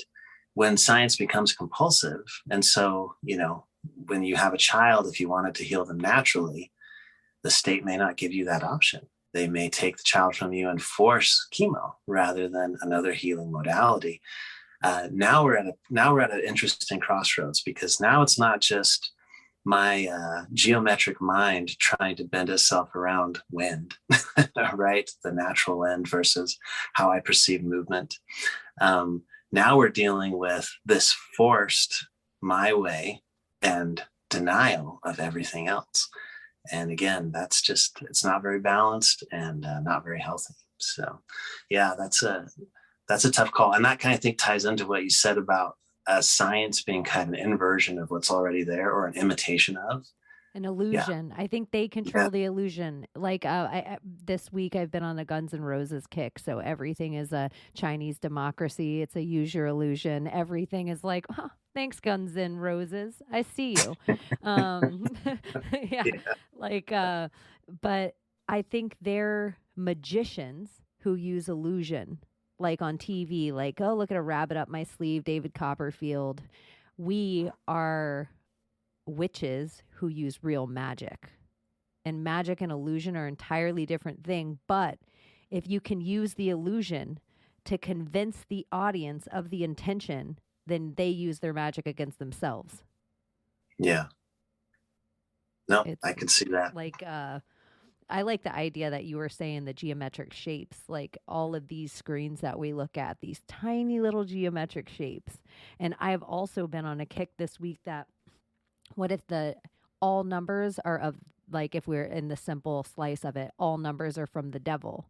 We run on a flow like wind, and everything they want to do is to put a number on it, to box us in, to 0-1 it, to somehow make sense of the harmonics, to somehow make a tree branch or a lightning strike be like, no, look here's the right angle. No, look, here's where it cuts like that. This is an isosceles triangle or whatever bullshit that it's like our way of trying to, but that was all done to us by almost demonic forces to take away what we used to just flow with the planet. Now we had to understand everything by a number, a wind speed, or a breakdown of how big this circle was, and then that's where the whole, to me, like 369 of everything, like, what if these numbers are all wrong?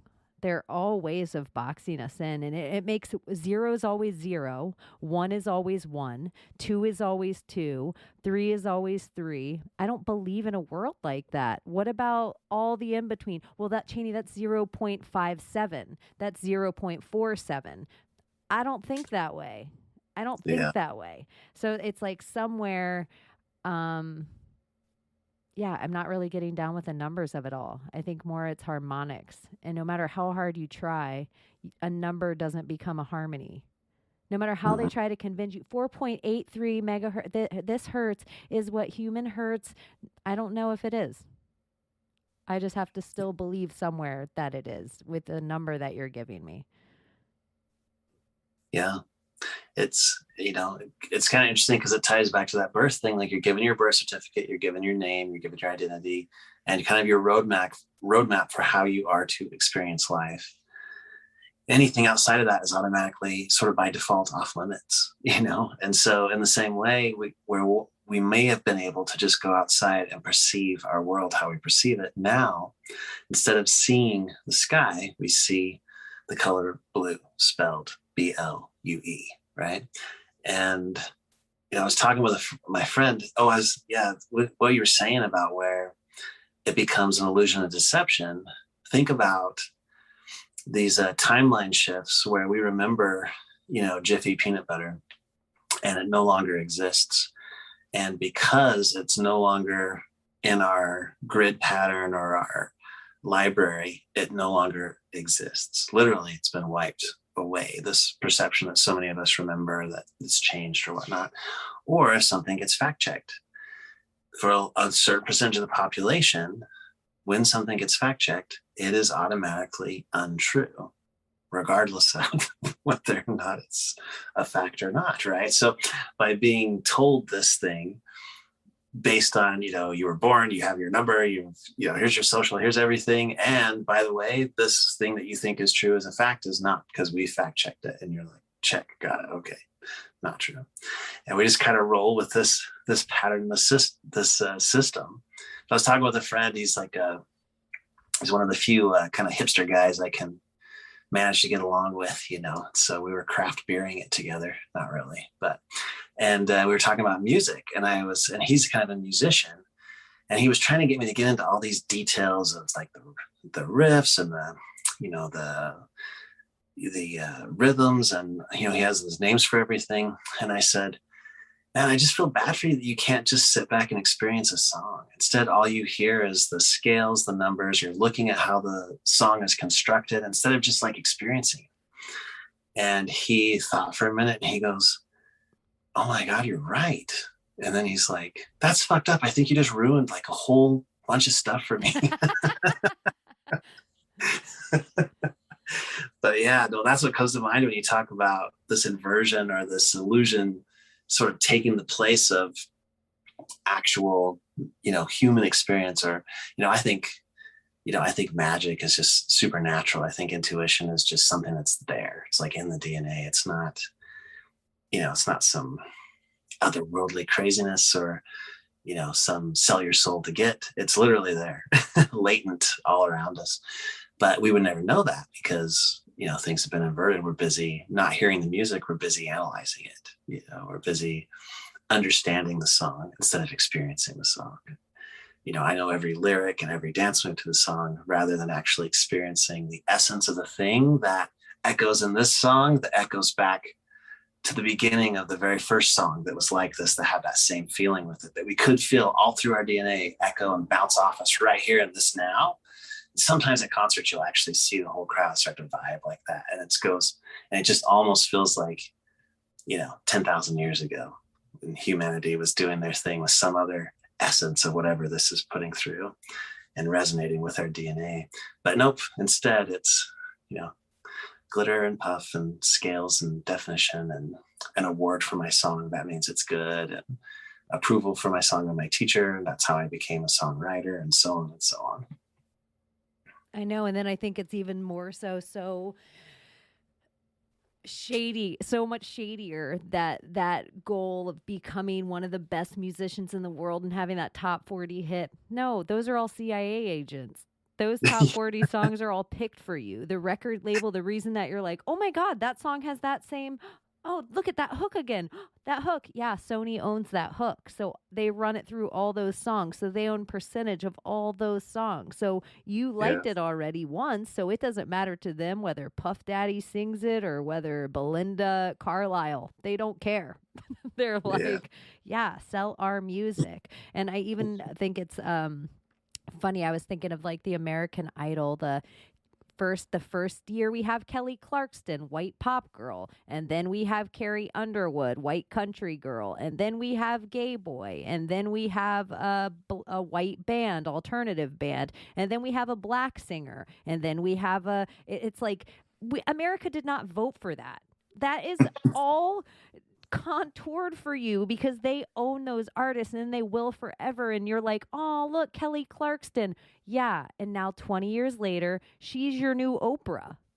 Do you see how this works, everyone? And you trust Kelly because you've known her since you were 15 years old. So why would you not trust every single thing that she tells you? Why would you not trust Kelly's favorite things and go buy them every year and be like, wow, it's so great. Oprah tells us what spatula she likes the best.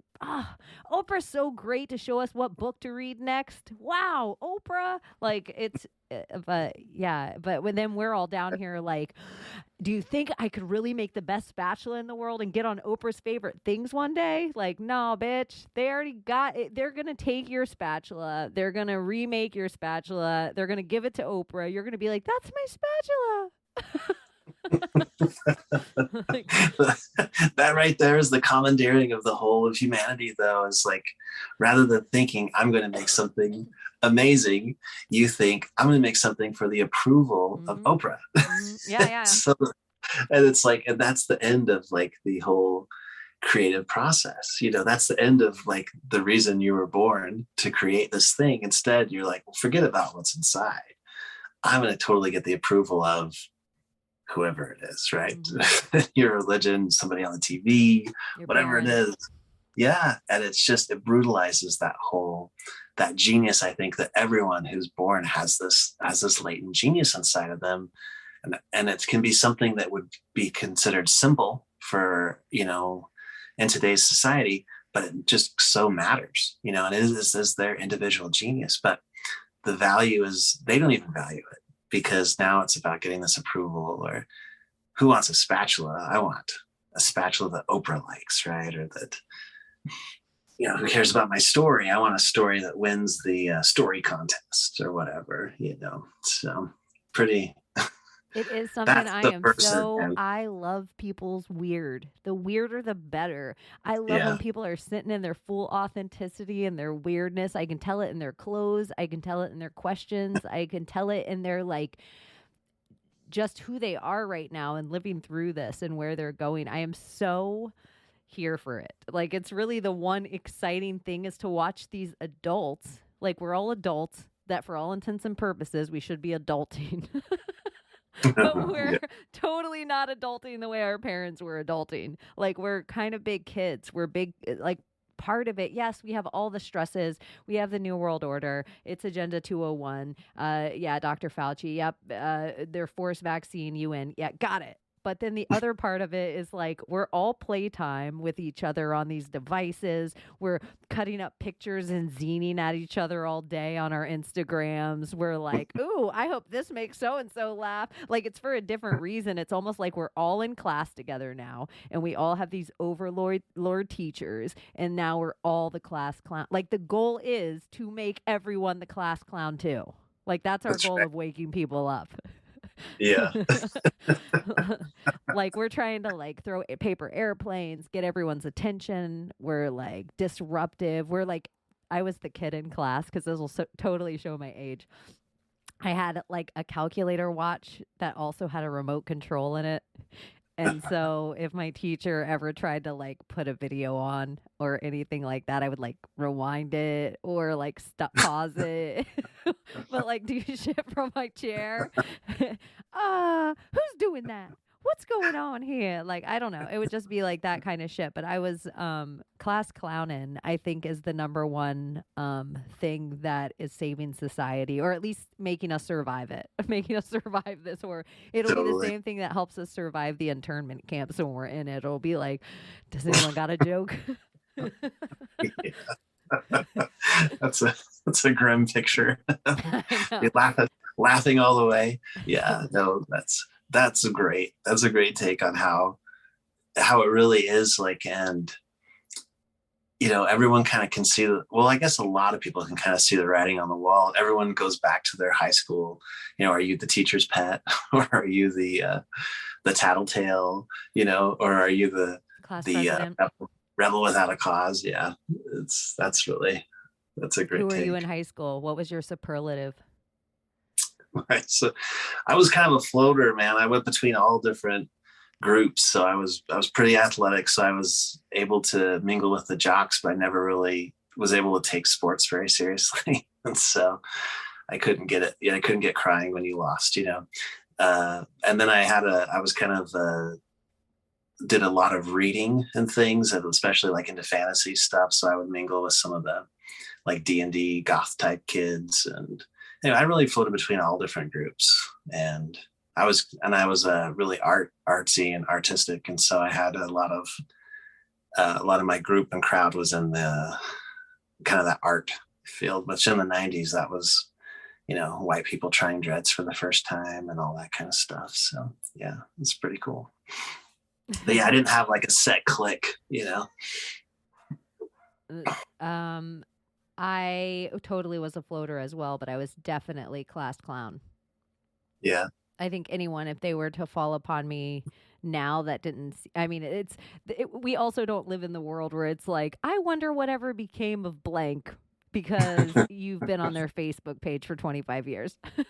Yeah, the magic is kind of gone. Yeah, it's so gone. Like when people are like, "Are you going to go to your high school reunion?" and I'm like, "No, I'm not even on Facebook." Like I don't care about any of that. It's hard enough. That's part of the problem with the world is it used to be a very natural thing that you peeled away layers of your past. And now if you get in a fight with somebody at your job, that somebody from your second grade classroom knows about it. Like your sister's kid's teacher knows about your political beliefs now because of fate in a way that would never be normal. No, it's so invasive. I think that's a part of why social media went superficial so quickly, to where you have these, I'm in the land of homemakers and, soccer moms, and the effort they go through at 40 years old with their caboose baby that was trying to save the marriage on Facebook, you know what I mean, is unreal. And then on the other hand, I think, well, of course, because they can never shake their past. Like they're working so hard right now to overcome being, what was that, Josie Grossi or whatever from that one Drew Barrymore show where she goes back. But that we all live in this world where we'll always be that, you don't get to reinvent yourself. Never been kissed. That was it. Yeah. That's a great Drew Barrymore movie. I'm like, ooh, I gotta watch that again. It's so cheesy. But yeah, they all are. All the Drew Barrymore movies. You could she was definitely my high school girl crush, Drew Barrymore. Yeah. Oh yeah. She was. I'm like 51st Dates. Was that her too? That was, yeah. Cute. I was so happy she had. Definitely, yeah. Let's take a moment of silence for that. That was the transition I fully supported for her to go from girl to woman or whatever they call it, in Hollywood, try to transition. But yeah, I was happy when she kind of made a little bit of a comeback and I thought she just was really entertaining. And she, for somebody that was in Hollywood, had a real glow about her too still. So she was one of the child people that were totally F with, was doing cocaine at a super young age, came out and told everyone about it. But she's somebody with a talk show. Yeah, well. Ricky Lake, too, speaking of. Yes, as long as we're on the subject. Yeah, like talk shows. I'm like, the talk show rabbit hole. Yeah. I know, like Jerry Springer, and they're all kind of creepy. I bet you, because he was like a governor or a mayor or something, Jerry Yeah, Springer. in some political office. Yeah. And then Maury Povich was married to that lady that was on the news forever, Connie Chung. Yeah. How wild of a couple thing is that? And for him to go to daytime TV. Yeah. What are we talking about? I know, but even as a kid, watching Maury Povich with like "You Are Not the Father," I was like, "Huh, him and Connie Chung are married." Even, Yeah. huh? It just it just shows you what just like the curtain is so present. Like the man behind the curtain is just so right there with everything when you look back, you know. Uh, it's got to be a big inside joke, a lot of these jobs. But then you wonder if like Alex Trebek was legitimate, like if he really did love his job and like things, because he seems a little less that way, you know. I Or don't like know. Pat Sajak, Yeah. like the people that you just. But then you have the late night talk show hosts, like the David Lettermans and Jimmy Kimmels, and but I think Jay Leno could be a white hat. And I hate, and You it's think? like Jay Leno is the one that gets in my crawl, but Jay Leno is the one that Howard Stern hated, that David Letterman hated. And it's like, oh, all these people as a comedian who I really loved, they couldn't stand Jay Leno. But then the thing I know about Jay Leno from living in Los Angeles, he would always do more charity than any other famous person I ever heard about without ever getting accolades for doing that thing. He never talked No, about it. He yeah. would just show up at random fundraisers and do like a half-hour comedy and then leave. Like he was just a very giving person without ever being like, and I did this, like a bunch of celebrities. The other cool thing I think about him is way before Afghanistan, his wife always was like the number one proponent for Afghani women and children. Like way Uh, before any of the wars, way before any, just with the Taliban, it was almost like the first person I maybe ever heard even bring it up. It was like her number one yeah. cause. So Wow. weird. Yeah, it's hard to know. You're like a genius Talk at show host. What are we talking? connecting. Part of me wonders if you have like a yarn wall with all the tacks and the yarn, like connecting everything, you know, because you have it down with the celebrity and like just everything, like all the rabbit holes. I It's really love it. uh it's not always pretty. I wonder what goes on. I wish like if people could draw a picture of what their brain looks like or what it sounds like or what like putting all the thoughts in order um or not saying things to certain people that's become energetically like okay, this isn't good to say here. Like or this is not my place to say. That energy if I don't say it takes a toll on me. Like Oh yeah, whatever okay. goes on, it takes a real toll. And all the stuff not said becomes bricks in the way of all the things you're ever going to say. Wow, that's a really interesting take. I could totally see that for you too. Like just with how you are with your personality, you're kind of a truth bringer by nature, it seems like. And I think I could see you helping a lot of people by just being real, and to not be able to do that or to be a little bit inhibited or to have to be more guarded with that. Yeah, totally. That would be a burden. Actually, I could see that. It's like borderline I don't want to be autistic.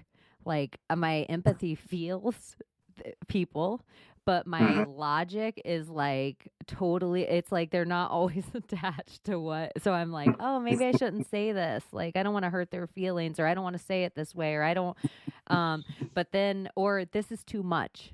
Uh Yeah. yeah, there's like the whole separate part that when I attach and I become like the oddest of like the human head weighs 8 pounds.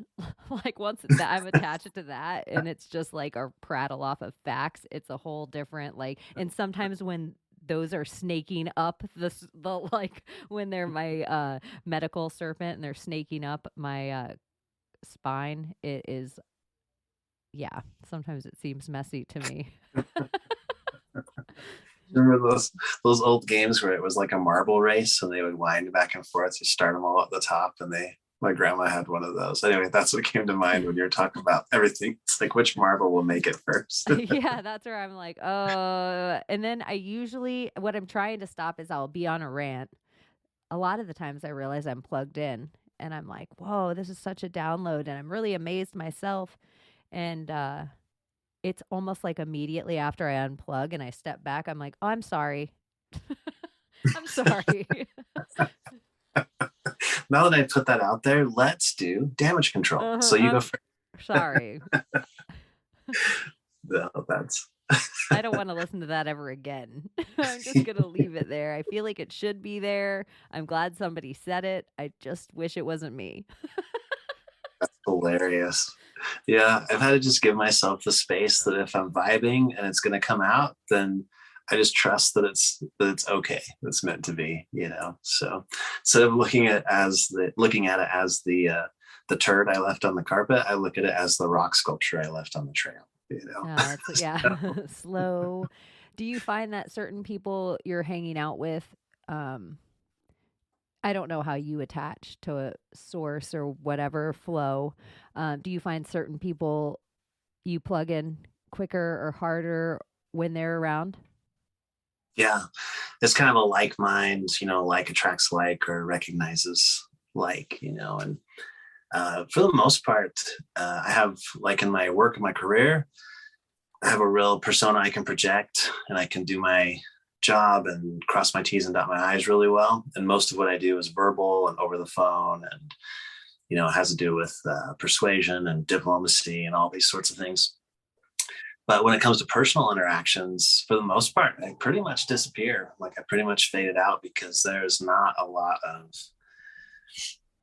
you just do damage. Like when you start telling the truth and people don't want to know, you know, to know something. And it's accidental stuff where I might just make an observation off the cuff and say, man, if someone ever did that to me, there's no way I would put up with that.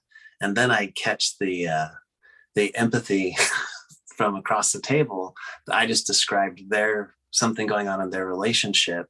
And now they're offended, even though nobody knows, right? But I've just called out, you know, that somebody's doing something they shouldn't and nobody's stopping them, right? Or something like that. And so it just becomes this it's an interesting situation because then things get intense and they're uncomfortable and there's no clear indicator as to why you're just kind of stepping on these bombs by accident or these mines by accident. So in a lot of ways, socially, pretty selective with who I actually spend any real kind of time with. You know, professionally, I'm really good at being professional and appropriate. That I can do. But to be just vibing and being social together, that's something it's been a while since I've got a few close friends, literally probably less than 5, you know, not very many.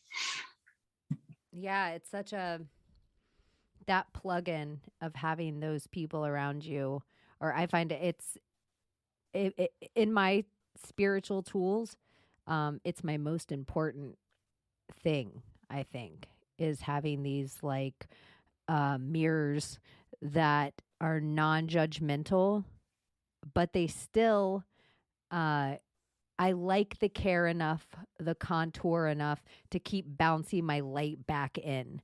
There does get to be in the spiritual world where I do think it's a fine line between being woke and being crazy.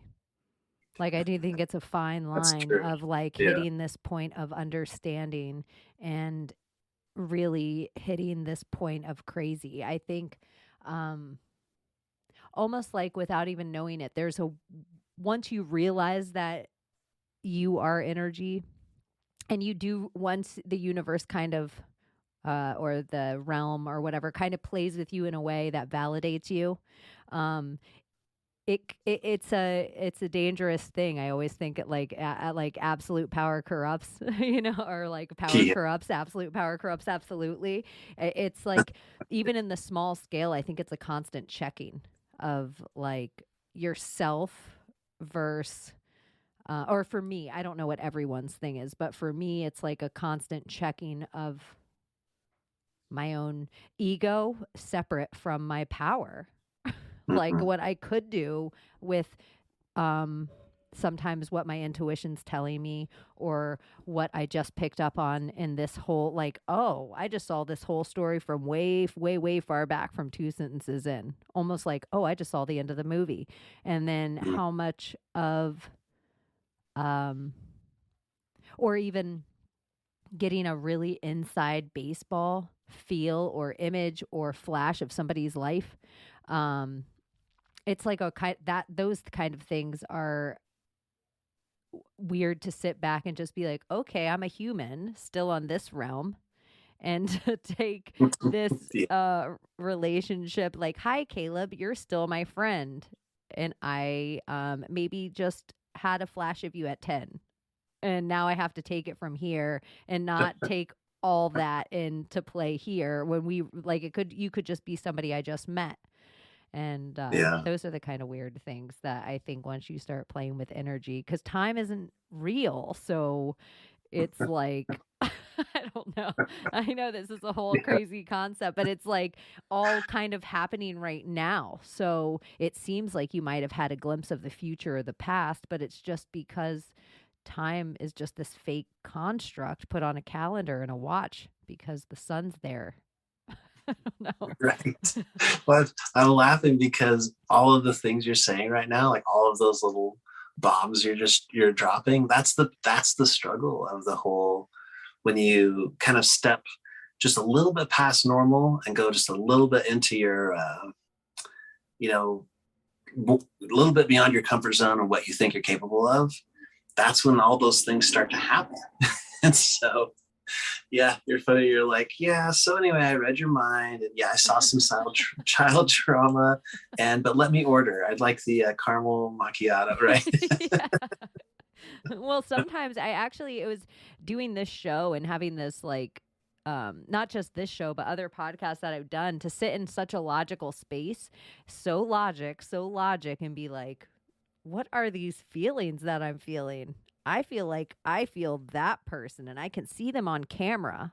So now if I'm just thinking I feel them and I'm like, oh, I can feel it. And then I'm like, do they feel it? And then they're like touching their heart. So then it's like these instant validation of being on these Zoom calls. And this is kind of part of the break of magic, I feel like, a little in the world. Everybody's gotten to this weird place where nobody talks on the phone anymore. Nobody picks up the phone and calls anyone anymore because they just like 2 other pictures in the last week of their kids on Facebook. So it's like, yeah, I don't need to call them. I'm checked in. And our vibrations to each other with, it's like so much nuance in what we're saying. Not to just mention, if you were to cursive write me over type me, how different the nuance would be there. So me saying something to you and now us on video saying something, we're all being taken away from our own little magics, our own little rituals. Like, even if I talk with my hands like this, there's so much energy with that. Some people talk with their hands. Some whole cultures talk with their hands more.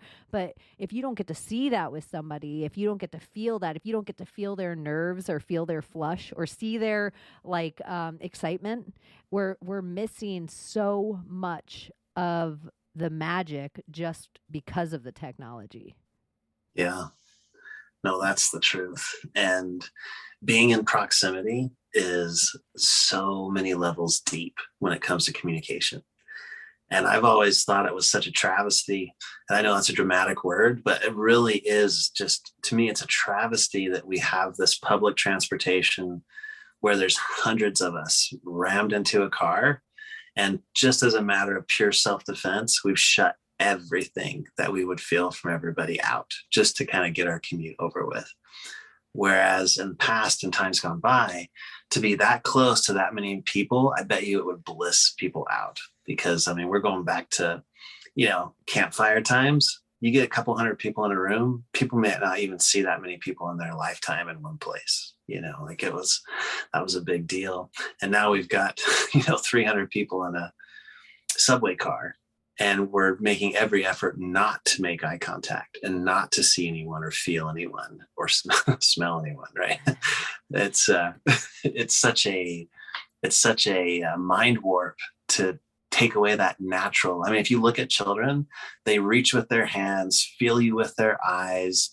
they're breathing in, their expression is like reaching out to you. And that's just because they want to be picked up and put on the counter. You know what I mean? And as we grow and we become adults, we still have that same need for being in each other's auric field and being close enough to feel each other's literal electromagnetism, and then have our bodies and our hormones and the chemicals in our minds interpret and react to that.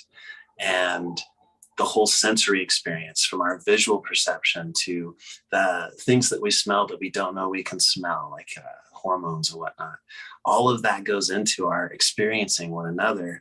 And we literally just shut it down from the time we're sitting in kindergarten and we are on the mat and we keep our hands in our own yard and we stay facing forward and eyes up here and don't talk to your neighbor and don't look out the window. And it's pretty brutal. It's pretty, again, I use the word travesty. I really do think it's just a murdering of an aspect of our soul, the part that interacts with one another. It's wild when you think about it. It is. It makes me just the amount, if you think of just being somewhere when you'd make eye contact with somebody, normally you either look away or you smile. And now with masks, even, you look away or you look. It's not even like a smile. It's just like, even if you smile as big as you can smile, it's, I don't know. There's this whole important part that we're missing from each other as these animals. That is their big goal of separating us. It's every single part of this whole thing. It's just made me realize how kind of powerful we are.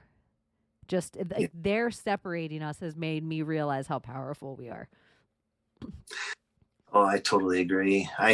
If we hadn't been taught from the time we were very young not to look, imagine what we would see when we sat and watched the president talk or the boss talk. We would know that they had things, we would have our warning bells go off. There's things we would just know about these people, and they wouldn't be in the positions that they're in anymore. But because we've been taught not to look, so much goes unseen. And the mask thing and everything, it's just a furthering of that whole slow roll generational process of disconnect. Well, if you were the class clown or the person that just asked why in school, we're old enough that you weren't always sent to the dean's office yet. Sometimes your questions were rewarded in the classroom. But we are also old enough to watch that have slowly left us, to watch our teachers' frustration build as they were getting handed books that they had to teach us this Common Core, and they were getting where the tests all came in. It wasn't just SATs, it was ACTs and MCTs and all these whatever test nationwide that we were starting to have to take and get out of class all the time. But we used to be rewarded as a whole, like if we were sitting there philosophizing, the more wise we could ask of any one topic would have been the goal. And regurgitation, and whoever could memorize whatever the said answer was. It could be like a picture of an orange, but nope, we're going to tell you it's an apple. It doesn't matter, whatever. You need to know it's for the test. And that just became the new answer. And so we're a culture of regurgitation. You go to college based on the regurgitation. You get the good job based on the regurgitation. But it says you're a good prisoner. You're going to take the 401k and the retirement, and you're going to sign up for the chemo when it's time for chemo, and you're going to sign up for, the reverse mortgage when it's time to get that. And you're going to get every flu shot and booster of your COVID because you're the regurgitator. That's what you do. That's what you've been set up for the beginning of your life, and you've been rewarded with A's for doing it. Yeah. But we used to be the reason America was so great is because we were a whole country of questioners. Mm-hmm. We were like, why? I have to do this here? Well, I'm just going to get on my horse and ride over here then. Like, why? I have to do this here? Well, I'm just going to get on my feet and walk over here then. Like... And we were at least provided the illusion of believing it was our choice eventually. You run off in the woods or you take your horse and you head out of town. And then whenever you come back, you could decide it was your choice to come back and kind of submit or compromise or whatever it was, right? Okay, I'll take Fine. I don't want to sell the Here's farm, some but fur. Give me take some the money. factory job. Yeah. And now you don't even have the permission to believe it was your idea. You either get in line or your post is removed, or you get in line or you're asked to leave the store. It's not, nobody cares about if you decide to or not. Like it's not even a connected or community process. It's literally either do the thing or leave, be gone. Like you don't exist anymore if you don't do the thing like everybody else type deal. And so even that aspect of like, even just letting yourself believe it was your choice is kind of gone now. You know, it's a real escalation, especially in the last like 10, 12 years. It's really kind of escalated this whole, it used to be go along to get along. And now it's go along. There's not, and that's it. That's just period, you know. Go along. Go along. Yeah. I'm starting to think how long this war was, to the point of even the railroad, you know, not just us going out west, but even these train lines that are laid. You said damming the rivers earlier, how it's like we dam these bloodlines that we have no idea how important they were to our whole planet and our flow. I'm like, what did we do by laying this metal lines across the place? And you know how everybody talks about HARP weather control? Why couldn't they just control it with these fucking metal lines? We have them everywhere. Why? I just think we're always busy looking up for what they're controlling from the ground. So they're like, oh, it's satellites. Is it though? Is it satellites controlling your phone though? Like, so I don't know. And then I'm like, who laid those railroad lines anyway? Aren't we told that China laid all those railroad lines? Yeah. Isn't that what our actual history is of the railroad lines? Is there even and then actual I was thinking we're so racist that we don't know the difference of Chinese and Japanese, the way that they could have been like, how are we going to have military camps inside their country without making them suspicious? We'll call them Japanese internment camps. They will not be any of the wiser. They will never know that there's just camps of Chinese camped out. Oh, shit, one of our airplanes, they're going to catch Area 51. We got it covered. Don't worry. We're going to tell them it's UFOs. Right? Oh, that's such a downside of the information age, is because in the past, if you were hit with something that was completely outside your scope. So, you know, the townspeople come into the town hall meeting or whatever, and someone presents this idea.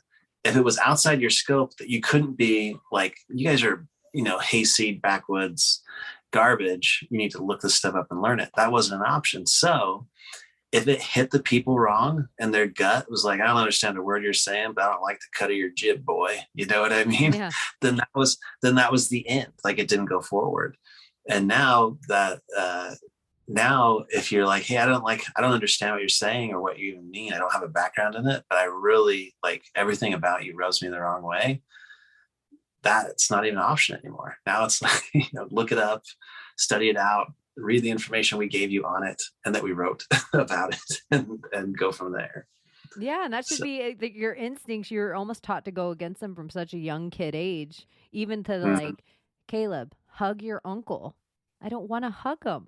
Like our parents do it to different, like from the time you're just go sit on Santa Claus's lap. I don't want to. Do you see, if you ever look at kids first on Santa Claus's lap, it's trauma. It's trauma. None of the pictures are like, yay, I'm so happy to be with this stranger. None of them. They're all like horrified. Like, why did you just hand me off to this pervert in a red suit?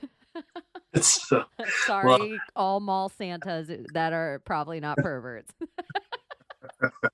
If I offended any mall Santas listening, I'm sorry. Side note tangent. The best there's a guy around here and he's you know, he's kind of roly-poly and he's got a full-blown Santa beard. And in the holidays, he puts on a Santa costume and wanders around Walmart. And you should see the kids' faces like, I saw Santa. You know, it's pretty cool to see. It would be kind of neat to just be a dude that eventually had a long white beard and then you're the most famous guy ever. Yeah. It's like that little way to just be like, this feels good.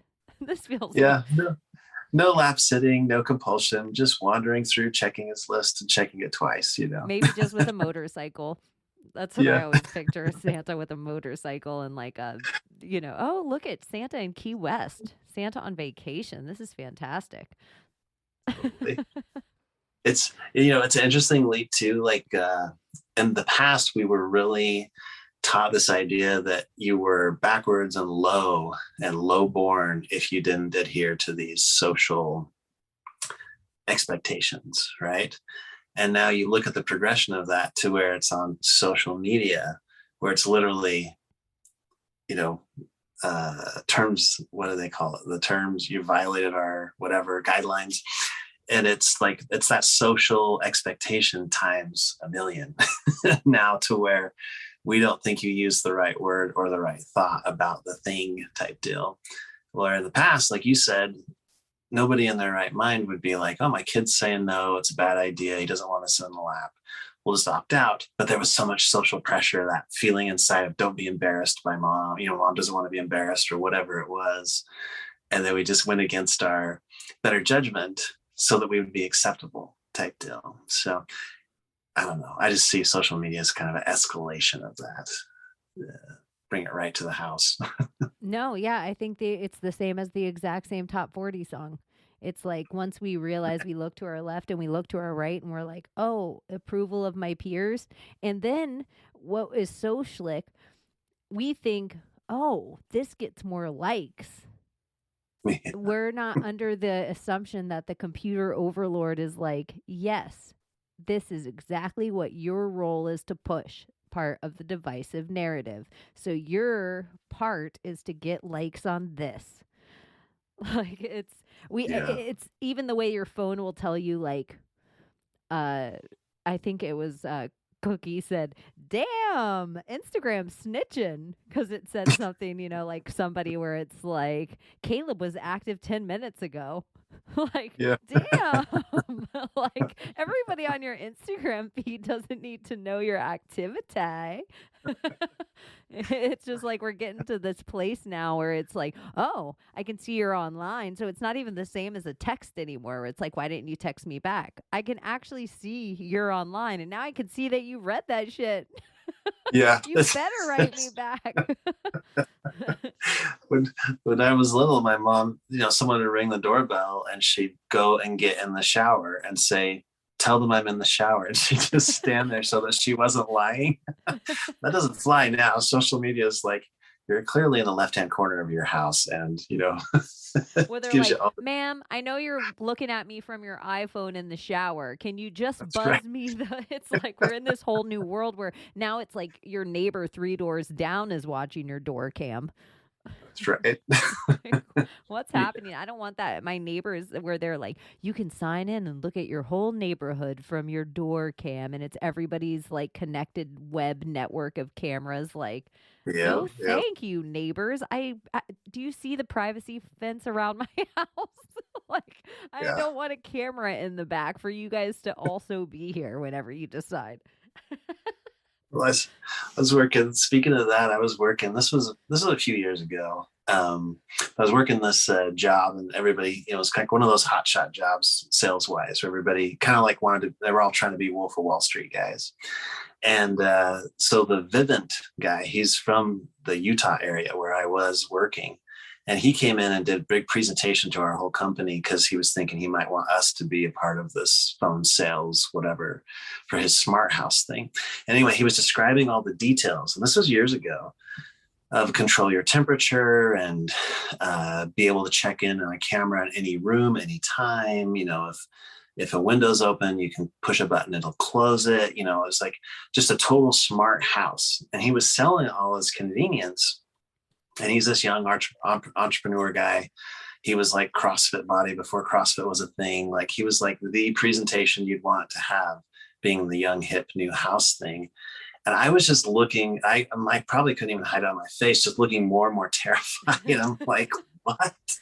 Like there's nothing sacred. And everyone else was like, holding their Palm Pilots and taking notes type deal. Right. And, thought it was like the coolest thing. But to me, I was like, it just felt so kind of like with you, with like everyone can see everyone's cameras and like look at everyone doing everything. And yeah, I was never inclined to be on record, on tape. Are you and a voyeur? No. I don't think I'm No. a voyeur either so much. I'm not really Yeah. I know what's the other one where there's the two, like either you like to watch or you want to be watched? Yeah, I can What's the other pull one called? I don't know. I don't remember either. But there's the other one too. It's like it's funny because I'd be like, ugh, the amount I don't want everyone looking at me all the time, all the time, all the time. But sometimes I'm like, look at me like a tiger. Like I want the whole forest to see me walk through. Yeah. That is the energy I try to switch it to, like just going into Home Depot without and being the only person without my mask on. Instead of being Yeah. like, oh, stop staring at me, like, and want to throw my kid tantrum. I like am like, I want it all, like Maleficent. I feel like, yes, do you see my big black cloak rolling through the town? Like, that's Yeah. kind of a whole different vibe sometimes. Full tiger. I know you have to Last decide how you're going to take the energy. You do, and you can turn it. You can practice. You can turn it on and turn it off. Like when in my magical practice, one of my instructors, what he told me up front is, he's all, here's how you disappear and make yourself less visible. He goes, but be careful. Like students do this and they forget, and then they get hit in the crosswalk, or they're getting bumped into by people with their carts in the store, and they forget that they've become less less visible. So I thought that's kind of funny. But whenever I'm feeling like, if I ever roll too bright or go too big, I always get a speeding ticket or something. You know, it's the wrong kind of attention or the wrong kind of attraction. So I try to keep it even keel. I'd rather, I'm a bigger guy anyway, like 6'4" and built big, but I'd rather just kind of blend in if I can. Not attract attention. Yeah, I am not. I just kind of just the type of person I am. I kind of look a little oddity compared to everybody else around. So it's like, I sometimes get the attention regardless. So I feel like almost in the signs of it all, I was set up in this life to be maskless right now, because I was like, where, oh my gosh, that girl has short hair. That's not normal that a girl has short hair, and then it's like, oh my gosh, that girl has tattoos on her arms. Oh my God. Oh, she's wearing, it's like I'm old enough to have made it past all those things to that girl's holding another girl's hand. Oh my gosh.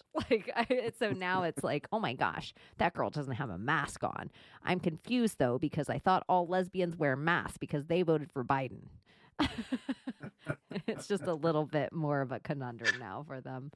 It's like everybody's like rolling their stereotypes on you with their eyes, I know, I can feel it all, and I'm just trying to be like, Maleficent, Maleficent, Maleficent. Oh, I could read that. Yeah, no, that makes sense. Okay.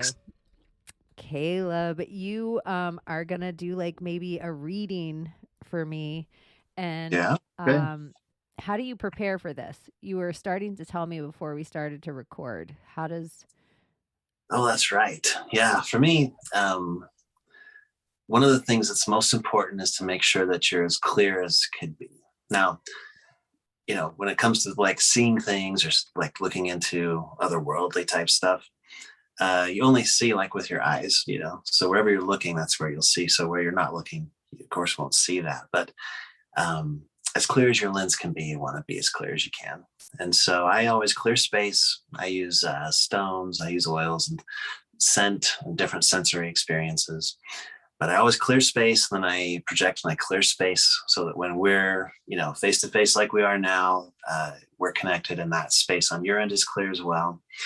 And that keeps it so that we're as little influenced as possible by either personal bias or by anything else, even weather, right? So that's kind of one of the things that's really key for me, is to keep it as clear as possible. When I'm reading for someone, or if I'm reading for you, I'd rather have it be less about my opinion or even my perspective, but just kind of share what I see by connecting to you and then seeing through you what is coming about, or what's there in the ether, or what's there around you, kind of on the surface. Does that make sense? Yeah. Okay. Yeah, so that's the basic prep. I try to meditate often. I meditate every day, but I'll meditate usually once a week. I'll do like a good 3 or 4 hours in a weekend where I'm really working to clear and kind of clear my energetic, my channels and things, and be kind of try to drop the the barnacles of life as they attach, just so I can be as clear of a tuning fork as can be. So it's kind of a constant thing. But yeah, also just before reading, I'll make sure that the space itself is clear. And for me personally, you can kind of tell when you're getting clear, because my mind literally no longer, I just don't really remember what happened today. I couldn't really even tell you what day it was a lot of times, or what really time it is. You just kind of zone out from all of these connections to things, and you're just present right here, right now, with you. And so that's the space that I work to come from, and that's the kind of preparation that I do. Okay. So, yeah, whatever kind of experience you kind of want to give me that is a sample of what maybe if somebody wants to reach out to you, of one, some of the stuff you have going on in your magical practice. Okay, cool. Well, when I do a reading, I kind of take notes. And for me, that's one of the ways that I take what's out there or in my head and bring it physical. And it also kind of helps shape it into words and whatnot. And so you might hear my pen click on my tablet here a little bit when I write. But let's see. So we'll just kind of do a little sample reading. So around you, and if anything gets like too personal or anything is uncomfortable, totally no obligation, right? Don't be like, let's go somewhere different, or feel free to say that. Okay. And I know you would be like, okay, hell no. so I can trust you to do that. Let me shake it out, because I'm like, oh shit. Okay. Yeah. So when I read, I kind of connect to you, and then I look out through you at what's in your space, kind of around you. And it's my understanding, and kind of the way I perceive things, is that everyone has a bank of what's most prevalent around them. So it could be a stressor, it could be something you're thinking about or considering, and it's just what sort of surfaces around you. And some people might say it's your guides telling me this, and that would be a source that's around you that's presenting type deal. Right. Do you ever get an image of someone's guides? I can actually look and see if you've got guides around you or whatnot, on request. So is that where you want to go? Yeah, I kind of think I've only seen one of my guides' faces once, but other than that, I have no idea any of that. And people constantly tell me you need to thank your spirit guides. And I'm like, oh shit. I never even think about them.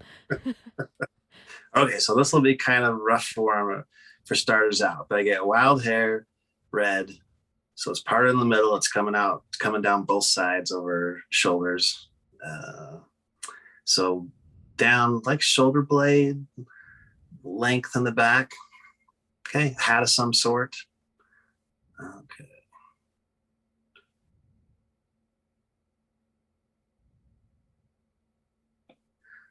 Okay, so somebody who's kind of more from the past, but is connected to you now. So rebel.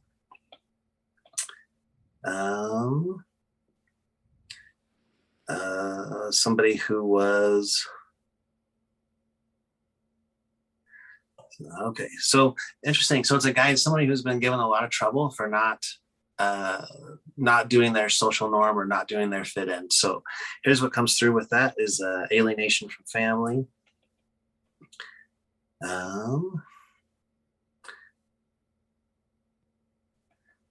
And sometimes we have guides that are like archetypes, like they'll kind of take the shape that fits our belief system. So it's more angelic, right? Like a guardian angel.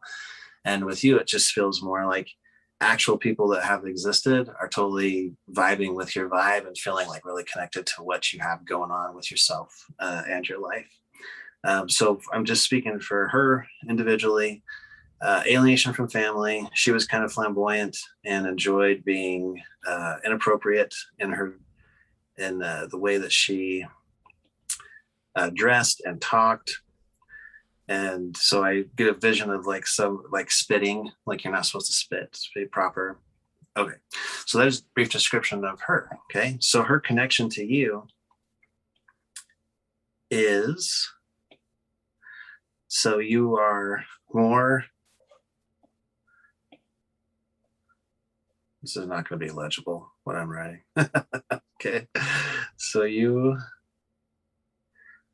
all right, so you're kind of like it's interesting because you're kind of like a champion in her mind. Like she's attracted to you kind of like a rock star attraction, because you're doing all this shit that she sort of wished she could do and you get away with it. And like, but at the same time you guys share this common pain, right? So you're able to do a lot more, but she kind of shares that pain with you. Okay, so this is also interesting thing with her is she's kind of a instigator and mischievous. So with a guide like this around you, or entity like this around you, they love to feel your reaction to things. Okay, so if she, I'm not saying that she could, but just as an example, she's the kind that would push the glass off the edge of like a bar, or like it goes too far and so it falls and then you have to clean it up. Like that would be kind of like the mischievous thing. And then while you're down cleaning it up, you meet so-and-so, or you have a connection or a bump into so-and-so, or start a conversation with this guy, that guy, or this person, that person. So totally a helper through like instigation and instigating events and contacts.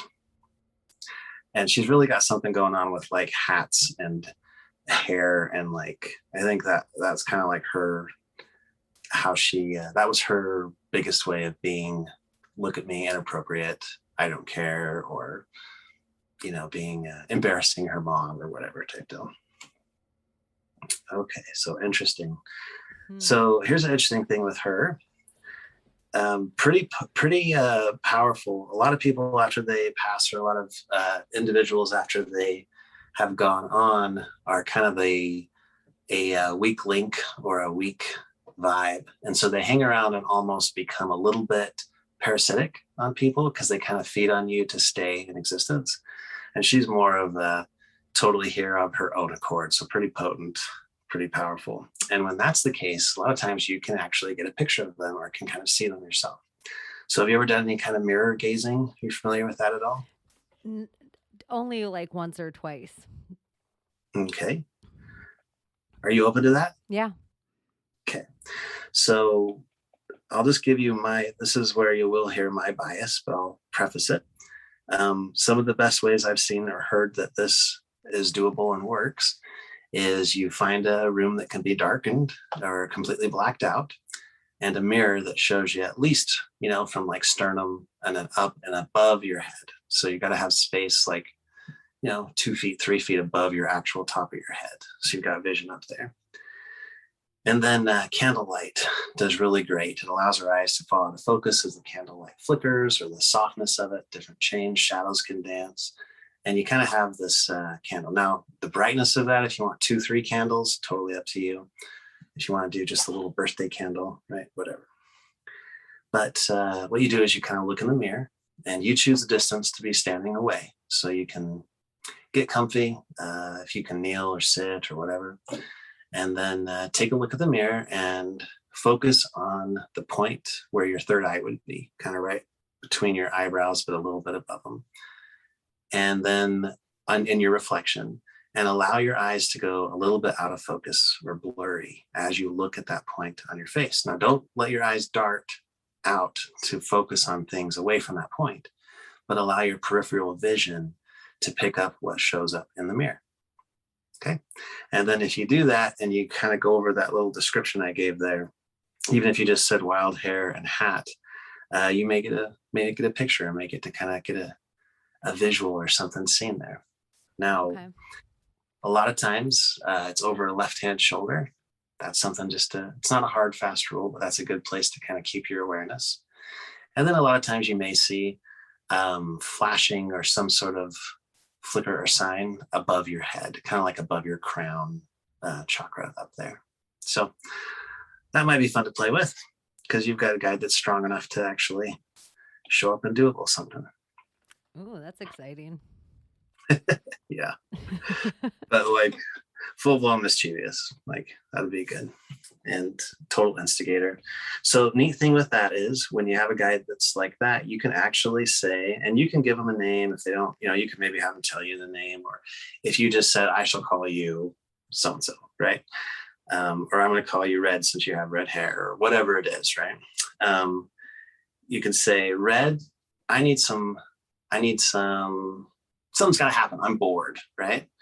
And ask for some help with that. And you might be shocked at what kind of comes into your space by coincidence, or what pops into your head. You know what I mean? You kind of pull on a little bit of the extra well of what she's got going. And if you do it often, a lot of times you'll kind of get a flavor like, oh, that was coming from so-and-so, or whatever, whatever the name was that you gave. So that's a way you can kind of put that to work for yourself, right?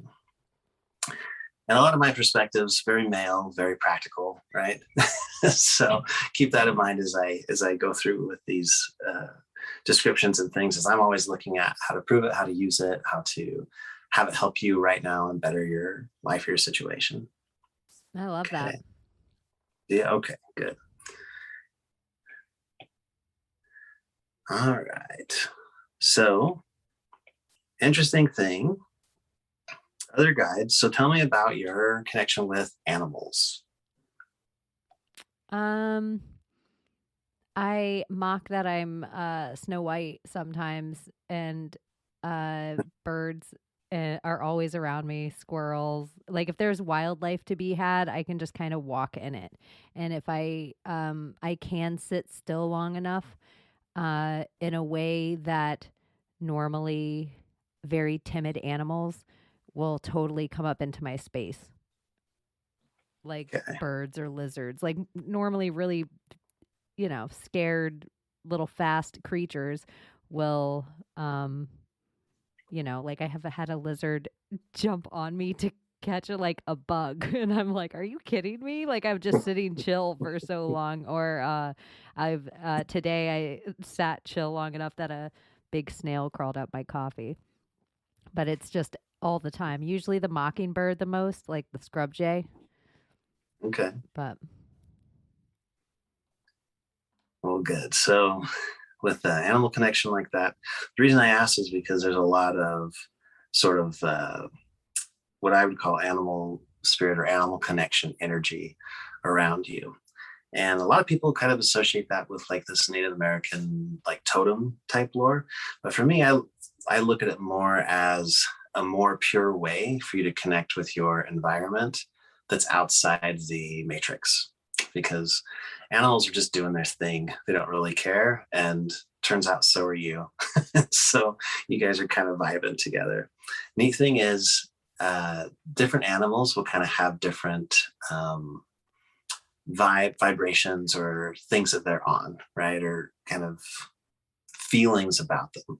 And so rather than tell you, here's what snails mean, or this is what X and X means, I would just recommend you kind of get a feel for that for yourself. Use intuition. You could use a book or like Google it, or you could just get a feel for what it means to you. And then when that shows up, reinforce, oh, so I see a scrub jay, that means I'm, need to quit being, down on myself. Or it could be something as simple as that, or it could be, oh, good shit's about to happen, and then start looking for, who's going to drop the $20 bill, or when the big tip's going to come, or whatever it is, right? But the more that you reinforce that, the more that they'll show up and be present. And I would totally not be surprised if you had birds that came in the house, if you had things that started like actively wanting to kind of be like, hey, just so you know, I'm here and you know what that means, and then leave type deal. So this kind of animal interaction is associated with a pure heart and a kind of a happy innocence. And so that's actually I don't know if that's how you see yourself, but that might be something to kind of look at as maybe giving yourself a little bit of a nod that you're going through life with pretty good, despite, life getting heavy sometimes, you're still kind of just doing your thing and bopping along and being who you're going to be. And, that's very, that's a lot of these little animals do their thing, grab a meal, get some sun, do my thing, just woke up, that's kind of how we roll. So good. So a lot of animal energy around you. Neat thing is that's totally up for interpretation on your part. And then the more meaning that you give to it, it's almost like animals will help to reinforce the meaning that you give and work with you on that. So however you want to take that. It could be that, on a day whenever you're feeling down, you're like, listen, I need a sign that something's going to go right today because I'm feeling like calling in sick or, checking out or whatever it is, checking out for the day. Then, here comes, Cardinal or Blue Jay or whatever it is. Right. And so you can kind of use it and put it to work that way. And you know how people 1111, they see angel numbers and stuff. Yes. I see via birds. Like that'll be my there you go. looking up, and because I just think it's so ridiculous, this perfect V of birds flying across the sky anytime. It's as ridiculous as an angel number every time like whatever number you pick and then you decide to write it out for the day that you're attached to the simulation. I always try to go with something living over something dead. I'm kind of not into angels numbers as much anymore. Like that whole, like I'm not that I don't, it's like, okay, I've noticed. Now let me start playing along in a different way. And animals feel like a cleaner way to mess with magic or something. They feel like a pure way to play with magic. Like they're totally down, except for cats. Cats don't want to play with magic. There you go. No, that's good. And that's interesting you mentioned cats. I'll talk about cats just a little bit here too. But no, that's really great. It's got to match with your personality. So people that like angel numbers or, some people will pull like an angel card or a tarot card for the day. They'll do their different things. One's not necessarily better than another, but one is better for you than another would be. And so do what works for you. Totally vibe with that and go with that. And you doing you doesn't take away from anybody, how anybody else does what they do. Right. So that's good. So interesting magic thing with is really personal, right? Like that's the yes. whole thing that everybody kind of gets wrong is it's like, no, your authenticity with your magic is the power. Yeah. Yeah. Your ability to connect with it and to actually use it. So, if you got this amazing pair of stilettos, but you never wear stilettos, what good does it actually do you? You know what I mean? Like they're expensive and they're all of these things and they may be a symbol of whatever status, but since you are not a person that wears those, it doesn't do any good, right? Versus, if you were to actually use, the bracelet, you wear it all the time, it's fantastic.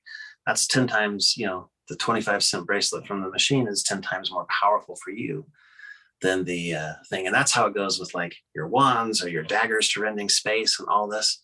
Use what works for you. So if you use your fingers or just a thought, or if you use your magical, phrase or word and a big, sword or something, whatever works for you and helps you connect and feel that emotional response, that emotional belief connection, that's what draws other entities' energies out of the woodwork to help or to respond or to be, in your favor, work with you.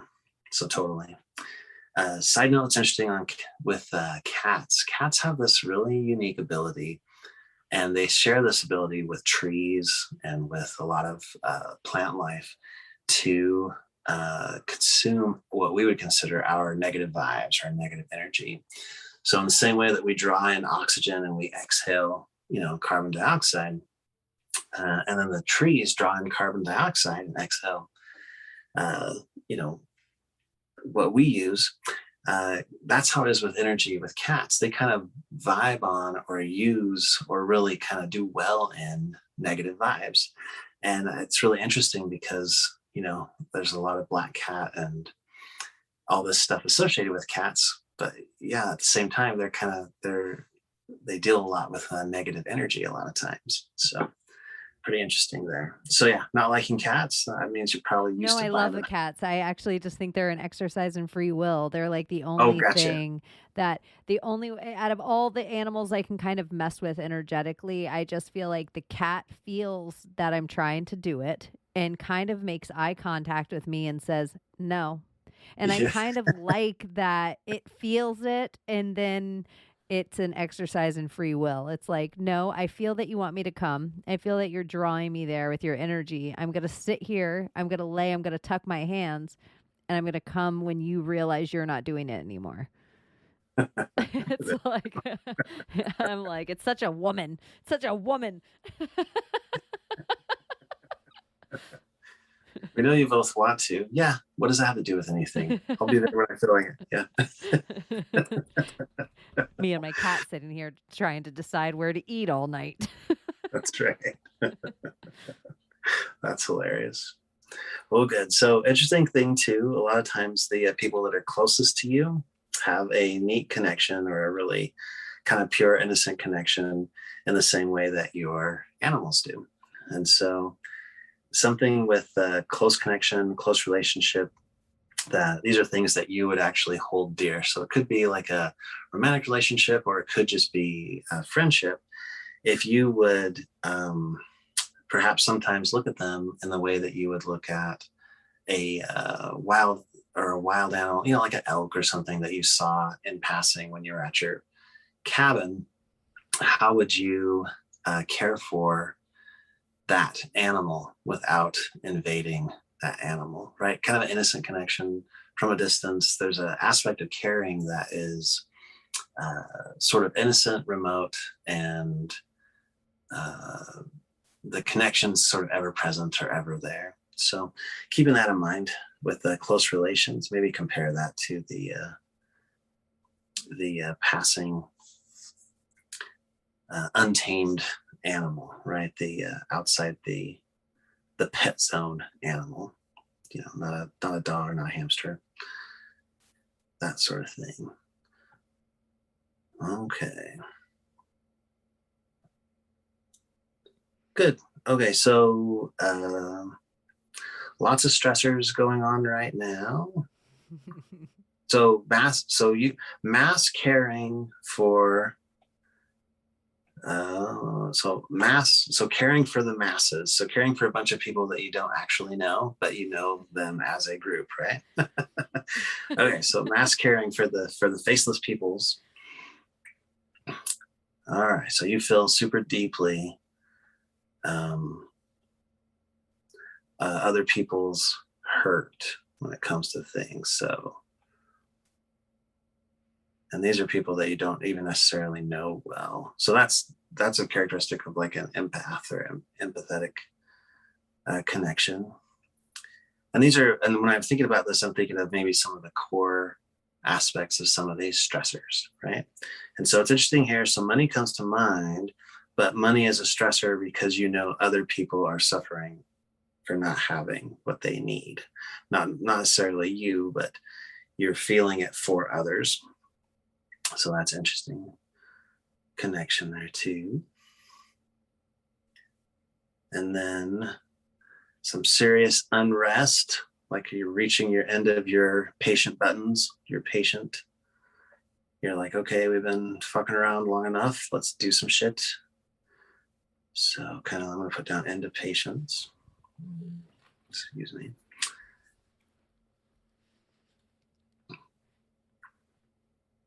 Okay, so going to the mass caring and the empathy. So interesting thing here.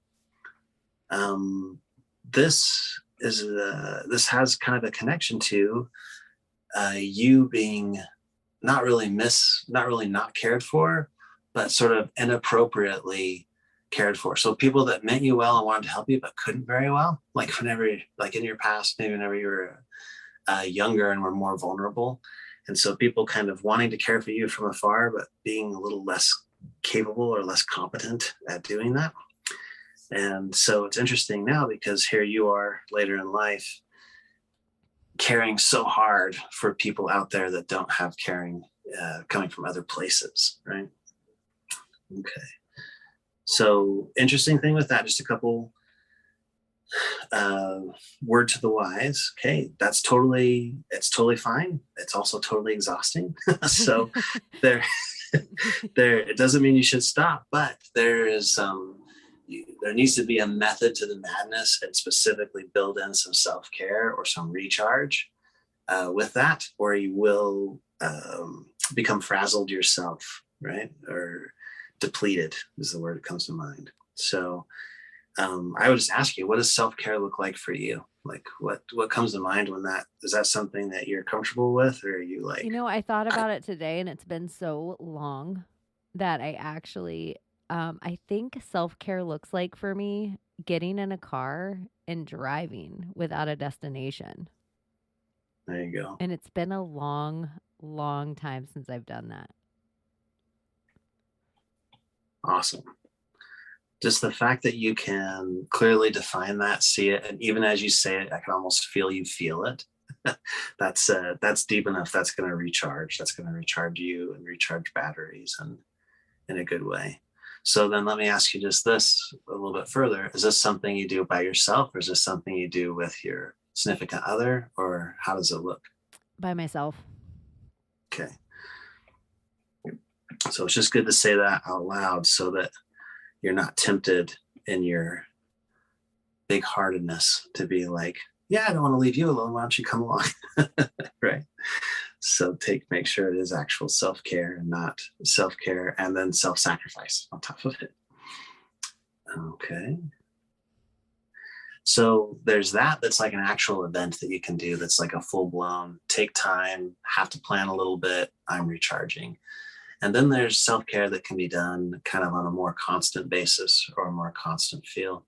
And that can come in the form of giving yourself a break positively through verbal cues. What comes to mind is music. Like you're big into music, right? So, or music is like what you feel that like really deeply, probably more than other people.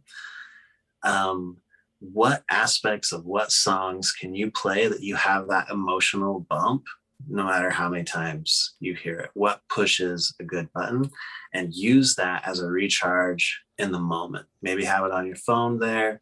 Maybe, stressful situation happens in your job or in whatever life or wherever it hits, and be able to push that button and be like, pardon me while I self-care. And then like, say the lyrics or feel that thing, that bump or that feel, that emotional response, it will be 10 times stronger than whatever is washing over you at the moment, right? So it's a good kind of maintenance thing, kind of like putting on mosquito repellent, right? So you're not itching the rest of the day. That might be something that you could do. Something else. So here's something that's cool coming to mind as I'm seeing like a talisman. Do you have little things that you carry that are like protective or that give you a good vibe and make you feel okay? So I call them your teddy bear effect, right? It's like, or your blankie effect, right? So use those things, add to them, maybe make them more prominent. If you've got a stone, have somebody wrap it with wire so you can wear it like a choker. And then when you're dealing with that one asshole you don't want to have to deal with, you can be like, did you see this? And like point to it so they have to acknowledge it, while it's working. But kind of bring that out there as the self-care thing. I went today to get my moldavite put on a necklace. The shop was just closed. Oh, nice. Yeah, it's been in my pocket all day. And honestly, I don't know anything about stones, and I'm not really a stone witch. But I do feel like I almost killed a man. That was all his fault. Like it would have been, he just came off the sidewalk on his bicycle and was going to come across this road, like a single lane road, while I was going like 60. And I just felt like something immediately. I thought, oh, it was that stone. Like it was like everything about his bike almost wanted to push over. And I don't know what's made him stay, like almost hug the line as I drove by. But whatever, when he crossed the road, like immediately as I passed, his bike went across the road. He got off his bike and walked it. Like it startled him. Like he almost died and he knew it. It was like and it was like a, BMX type bike. It wasn't like a kid that was going to be walking that bike. There was no reason for him to just get off on the other side of the street and walk it. But I don't know why I thought it was the Moldavite in my pocket that I didn't carry any other day until that day. Well, you gotta trust it when things spring to mind like that, and when you see a visible effect on somebody else, like our natural response will be to sort of doubt it or be like, it's reasonable to be skeptical or whatever tapes are in our head. Just go with that first thing, but also don't really attach to it too much. Be like, hey, this rock saved your life, and then leave it at that. Yeah. You're lucky I took this rock today, buddy. That's right. And it doesn't need any more or any less. Just I'm like, dude, you're magical AF. You made me pick up that rock. I always give other people credit for their magic. I'm like, you got some strong spirit guides looking out for you because they made me grab my rock this morning. That's right. Yeah, no, that kind of sums up magic, you know what I mean? And in so many ways is like these baby coincidences that have like this instant ripple effect that literally was almost life and death, or could have been, right? Technically you could never prove one way or another, but at the end of the day, we decide if it was a miracle or a coincidence. It's purely our choice to see how we choose how we see it, right? So that is from the movie Signs. This is the thing I'm obsessed with now, Oh, where wow. he's like, comfort me right now. Like, say something comforting with the alien ships. And he's like, you can decide whether you're one of the people that either, believe in miracles or coincidence, or luck or miracles. It's one or the other. But if you believe in luck, at the end of all of it, good or bad, it's just you.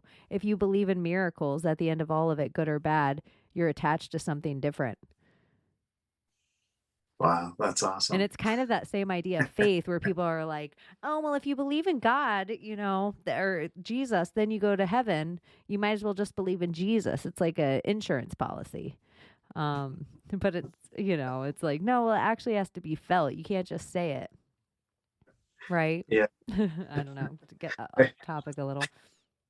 No, I hear the argument, but I'm like, I don't think you'd like do the whole God connection just in case. Like there's gotta be some motivation there other than just like, rainy day, right?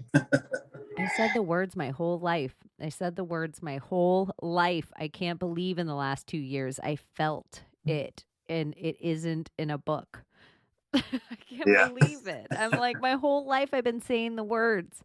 Like everything I was supposed to do, I did all the right stuff. I checked all the boxes. I ate the body. I drank the blood. Look at that. Sounds like I'm in a cult, but no, that was just Episcopal Church.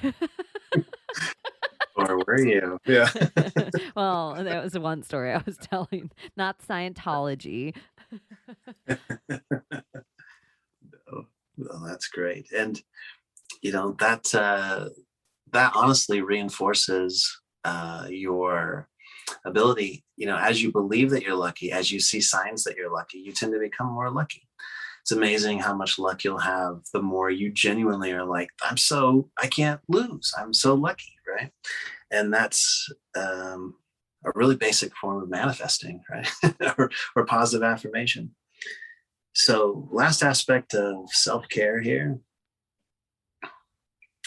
So sensual experience that could be had in a moment. So a lot of times this has a sensory thing. So it could be something that's a smell that's really, maybe you've got an incense that is like your thing, or maybe it's something that's tastes like, a little dessert, or like a thing that's like you can really savor it when you experience it. That's another form of self-care that's instantaneous that could be used anytime, especially if it's like Dove chocolate. That's easy. Gummy bears. Gummy bears. See, there you go. And keep those in. I find if you actually make a little bit of a show with it, and I do this with clients all the time, I'll put my finger up and be like, okay, you hold just 1 second. And I'll unscrew a bottle of essential oil or whatnot, and I'll just say, I just need to smell this. Have you smelled this? I'll have them smell it. Oh, that's nice, blah, blah, blah. That's my resetting the whole mood of the meeting, right? That's my little moment of self-care. And you put a little bit of drama or a little bit of acting or a little bit of oomph behind it like that, it kind of reinforces it. Maybe even sometimes to the people that are causing the issue, I have them kind of participate in what's I like that. It feels like you'd be good at that. Yeah. And then you help transmute them. Like that's good all the way around. And get them to play along in a whole different matrix. That's right. You're like, now I'm the Taco Bell. I'm the ring of Saturn. That's That's right. the Taco Bell logo. Yeah. I'm just like, All right. Feel deeply, money. So here's an interesting thing, and this is actually probably. I think it feels like you kind of have a pretty clear direction on most of what you're wanting to do to help generally, right? Help those that are out there. But when it comes to, so I had, mass carrying, feeling very deeply, and then the money, and then kind of coming to this end of patience, or getting like, how long do we got to sit here, type of a feeling. So this is interesting. The things that you're already in process with. So I know there's some things that are visible, like we're literally talking on a podcast here, right? So there's that aspect that is literally a transmutation device. Like it's a very powerful, potent avenue for you to reach out and connect and share. And, everyone that listens has the opportunity to kind of dip into your well of balance and goodness that you've got going, the perspectives that you're bringing out, the guests that you're having on. So that's really powerful. But I get also that there's other things that you kind of have in the works, or that you've got it's not really plotting. It's more like, it feels like the words come to mind, grand design, or like you've got kind of an overarching aspect that's coming into development here. And the interesting thing is, I do feel like this is going to be something where you get to feel kind of the piece of reaching and helping clearly in a way that you can kind of interpret and see a lot of kind of the faceless individuals, or those people out there that you're feeling for, that you're wanting to work with. So with regard to that, so interesting thing, a lot of expansion over the next like 6 to 10 months, like into next late summer. Like there's a lot of expansion. Interesting side note comes up is what you're doing is kind of immune to whatever BS is going on economically, world stage type stuff. This is you in the jungle doing your thing, So this is like your guerrilla tactics here. So you don't need to worry or hesitate or be like, but if I start now, or if I'm doing now, what if I get stopped, or like that? That's not anything that'll come into play. And then, yeah, you feel like you're kind of already just really in the flow and in process and in the direction of this happening. So when that's the case, it's interesting. The focus can become to kind of get out of your own way, or to kind of let things happen. And for you, it could be a little bit more of a release than rather.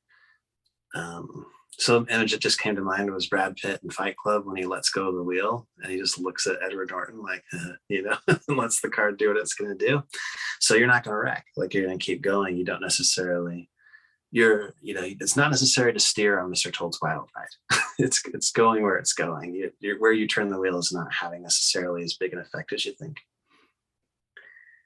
Okay. All right. Does that bring anything to the surface? Any questions? Any thoughts? no, Yeah. I do kind of have a grand design of, it's like a Disney World map in my head of different things. And I don't quite know how I'm going to get everything to attach, but each part of the whole of the whole thing makes big sense to me. Awesome. Awesome. Well, good. Okay, so something to just kind of be aware of that's on the avenue. It seems like you have some aspect of awareness of this already. And so there's going to be a fair amount of transitional sort of letting go of relationships and peoples. And it sounds like there may even be some people that it's their time to pass away, not necessarily sad and sudden and tragic, but like there's just going to be kind of, you're in a stage in your life with what you're doing where there's going to be some awesome shedding of skin, transition, like rolling forward. And so again, that self-care is going to be super key. Things that you do to make yourself powerful, to become the oak in your life that gives the shade, to become these things, these symbols of not really stoic, but support's a good word, will be key. And as things transition, kind of roll with it, right? So um, that comes up. And then it's interesting because these kind of transitional happenings are they tend to go hand in hand with people that are very shamanic in nature. And shamans are all about transmutation and tripping outside of the grid. And they're the ones that, where all the fences are, fences don't work, right? They blur the lines and all these things. And they give you plants instead of dogma, and they give you ideas instead of directions, right? And so this whole thing you're doing is a very shamanic, multi-life. There's like some bloodline aspects to it too. So I don't know where you come from, or if you know your heritage or whatnot, but some bloodline aspects of like work unfinished that's going on here too. So yeah, I think that explains a lot too of your where you have more of innate wisdom. People probably tell you your old soul. Like there's a lot of, it's kind of evident that you have a lot of traction around you, where other people feel like they're just getting started. You're like kind of moving already, right? So that's also very shamanic, supported and whatnot. So here's an interesting thing. The color gold comes up, right? And then the color rainbow. And it's interesting because this, you hear terms like rainbow body, right? Mm-hmm. And you hear, I don't know if you've heard of golden aura. Mm-hmm. These are all very shamanic things too. There's kind of westernized shamanism, there's indigenous type shamanism, and then there's this Eastern and even up into the Russian highlands, the Russian mountains, Caucasus Mountains, all these shamanic practices, they vary. But the thing that was interesting is they all saw similar things when it came to viewing spirit bodies. And that's where a lot of our lore around rainbow body and golden aura come from. So interesting thing here is you're awakening what some might call Kundalini, or that opening pathway to enlightenment. That's all tied in with this achieving this sort of rainbow body, golden aura type thing. Now, people listening, don't be offended if you listen to this and you have some ideas around these things, because they're very broad concepts. And if you've come to it through a certain path, totally get it. My perspective is very non-dogmatic and very open. So golden aura is what happens when you're very alchemical and you're very good at transitioning experiences into what you'd like them to be, or balancing them, or some might say making a seed into a fruit, or causing things to grow and to germinate, causing the caterpillar to become the butterfly, this alchemical transmutation. As you embody that more and more, you become more surrounded with this gold feeling. And it's interesting if you look into the alchemical aspects of gold and what it means, and that's interesting too. So the rainbow body, or the rainbow aspect, kind of ties into this prism idea of that in a single bit of light, there's so much interdimensionality, there's so much depth, and there's so much, everything's kind of contained in this single thing. Okay. And so that's the aspect of when I share those things, that's kind of what that means. So it goes a little bit vague because your pathway is not set, you're still cutting it, but your direction is totally visible. Does any of that read for you, or was that all too? Yeah, no, and it's weird too. I had one of my first woo-woo friends, I call her Breezy, or heard it Breezy, but is her nickname. And she told me once that she's like, oh, your aura gets gold with that. I was talking about old people or something. And she's like, oh yeah. And she's like, I don't see that often with people like you. And I was like, people like me? And she's like, well, you're not into this stuff. You won't be for a while, but it's like interesting to see it pop. And so I was like, I don't even know what you're talking about. Like even her saying it to me. And so then a few years later, this is probably like last year, maybe sometime in 2020, that doing this podcasting and the stuff I was talking about, I was feeling maybe like an easy way to say it, like a demonic forces on me that I wasn't privy to, but I felt like I was talking about things that I didn't necessarily believe in, but I was still talking about them and talking about people directly that were very powerful, bad people directly. And so I didn't know what to do at some points. I remember calling her and just being like, hey, you're into all this really stuff that I feel like I'm being affected by, this stuff I really can't explain. And so she's like, I need you to picture yourself surrounded with gold and you'll be safe. Like, just concentrate that you're surrounded with a gold aura. And so it's just weird you saying that, a gold aura again. It's like, huh, there's like a safety in the gold aura, apparently. There you go. Yeah, that's really neat. It's great you had somebody from your past or kind of in your sphere of, contact that you could reach out to and already had a pathway kind of laid when you needed it. That's great. Not everybody has that. Well, yeah, she did Reiki. Like, even she would tell me stories, but she was just kind of like, oh, she's an artist. Like, I would just be like, listen to her while we smoked a joint. Okay. But it was like so weird that in life I'm like, oh my gosh, what is going on with me? Who am I going to call? I know one person. I know one person that will be like, I got you. Hey, weirdo, things have gotten weird, so we need to talk. I know. Yeah. And now I'm like, I would know 10 people. Right. Minimum 10 people. I'd be like, oh, well, how dark is this? Is this dark gray? Do I have to get gray with it? If it's super dark, I'm like, all right, I'm going to call in my next level dark witches and my next level Christians to pray for me. Bring it. They're from both sides, so that's really good. I'm like, are you kidding? My mom anointed me with oil this morning and my witches are doing spells on me. Good try, demons. What a great thing to have in your back pocket. Oh, that's great. Yeah, no, keep in mind, I know you love rabbit holes and things. If you look at gold as a substance, gold as a color, and kind of a lot of the mythos around gold, especially from a shamanic or an alchemical perspective, it might give you some insight into kind of your life's work, life's purpose, like things that way, because it is uncommon to radiate or have gold be a color that's, that comes up again and again when looking at you. So yeah, that could be something fun to look at.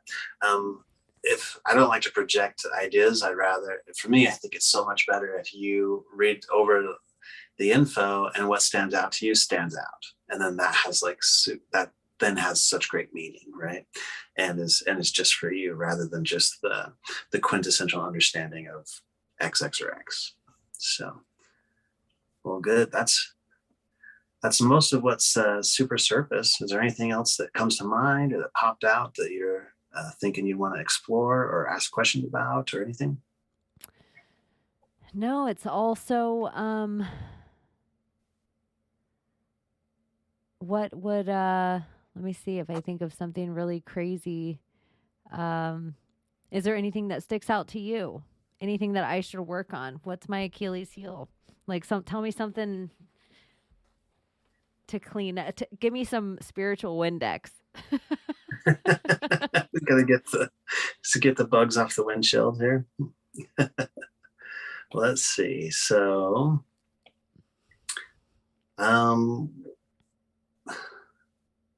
so I get taking pride in biting off more than you can chew. Okay, so the interesting thing with that is if you know it's more than you can chew and you're biting it off anyway, is it really brave, right? So that's something to think about.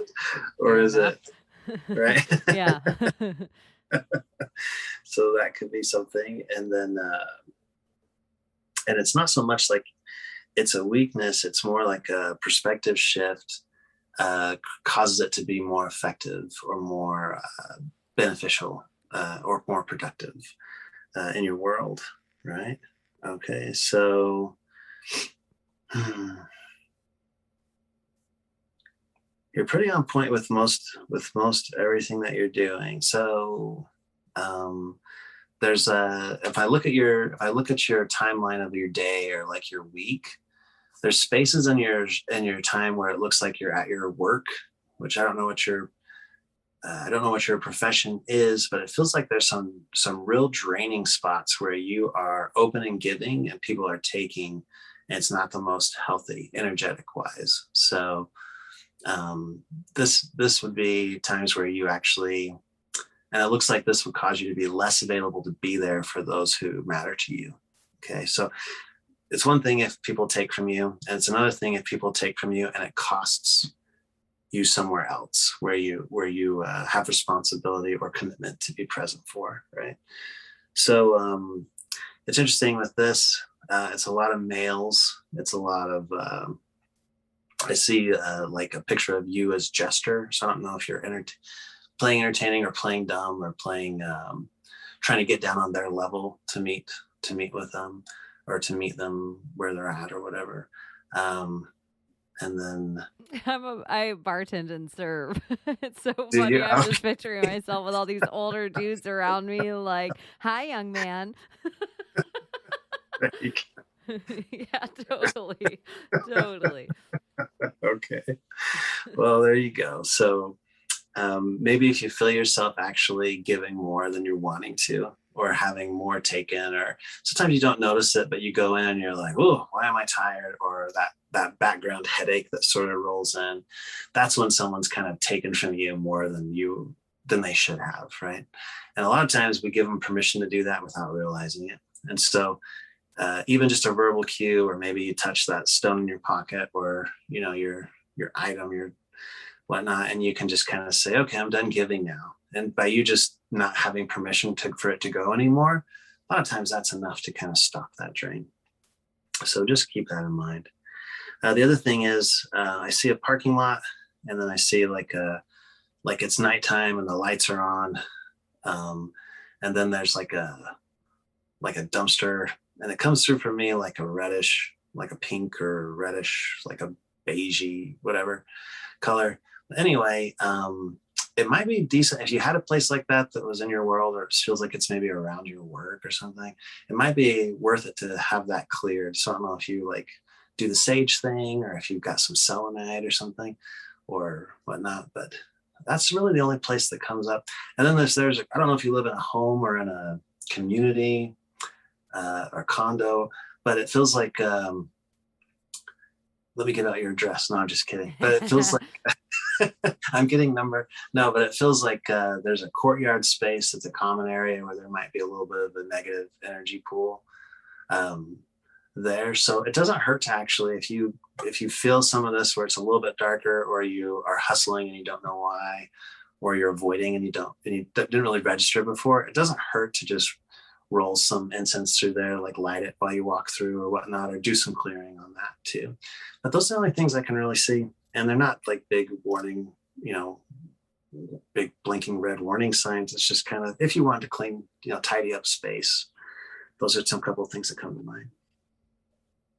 What kind of other crazy things would you give people in readings that you've come across? Kind of interesting things that came up. Yeah, do you get like relatives? Do you get like soulmates? Do you get like job prospects? Do you get like kids? Yeah. a little bit of everything. A couple of interesting ones that I did that stand out.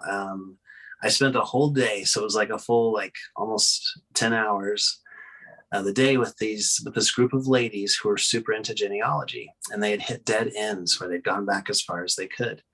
And we actually went back, traced their ancestors, got descriptions, and I did descriptions of the cities and the villages, and I did descriptions of the people, and we kind of determined why they were hitting dead ends, and we gave directions to look for where adoption came from and where to pick up and look. Got a name of a little village to look up and whatnot, and just kind of pulled this all out of the ether. but it was it was almost like remote viewing. It was very structured and very systematic, and literally trying to pull letters to form names and whatnot. But heard back from them, and they were all super Christian and super Orthodox, but they're like, we'll try anything, you know? And it went so positively and so well, and it was really amazing. But yeah, the genealogy stuff totally worked, and they found new leads to this village name that we pulled out, where there was an orphanage, where the whole thing just kind of came together. So that was that's pretty unusual. You know, not many people come to look. Yeah, beautifully validating. Right? Like Yeah. that's kind of the weird thing about magic is there's so much time that you need the validation, but the universe gives it to you. You just have to be aware of asking for specifics, because otherwise it's just an infinite amount of validation that you're not really aware of. Yeah. Yeah, totally. Another one was kind of interesting was there's a guy, and he's starting a business, and he's got his thing that he does. He's really a genius, but he's kind of a mad scientist type. So he's like kind of like that artistic mad scientist type. So he's very unorganized, but he knows his stuff very well. And now he's starting to go in and deal with investors and kind of big money, and they're putting together marketing campaigns around him and all these things.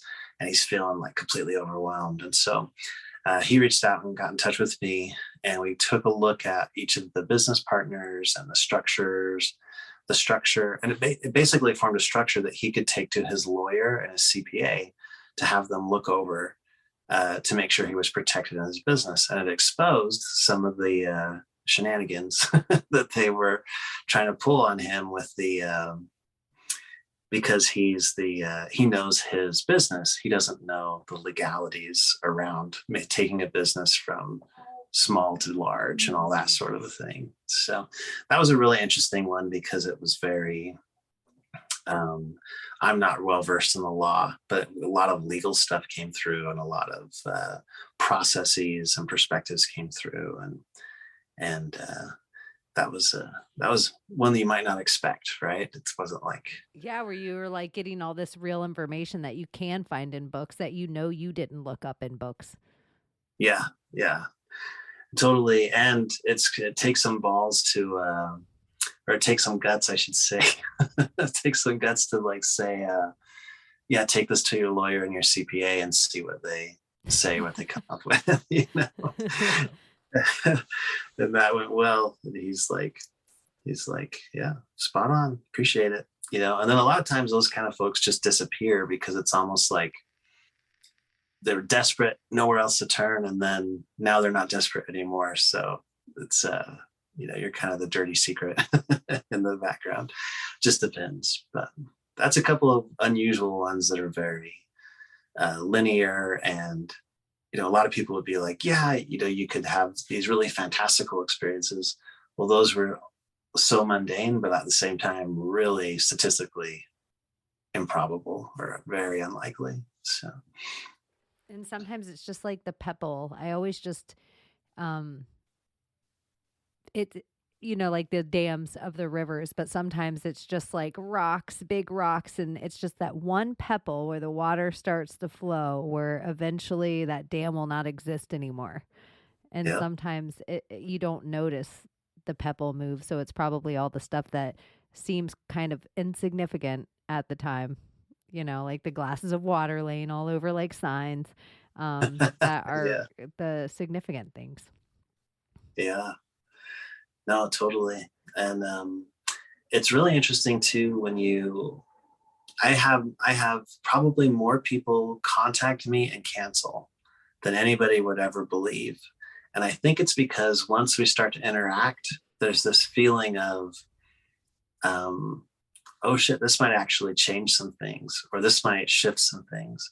And when it gets real like that, probably a third of everyone that contacts me disappears before it ever, evolves into an actual reading, or, an actual connection.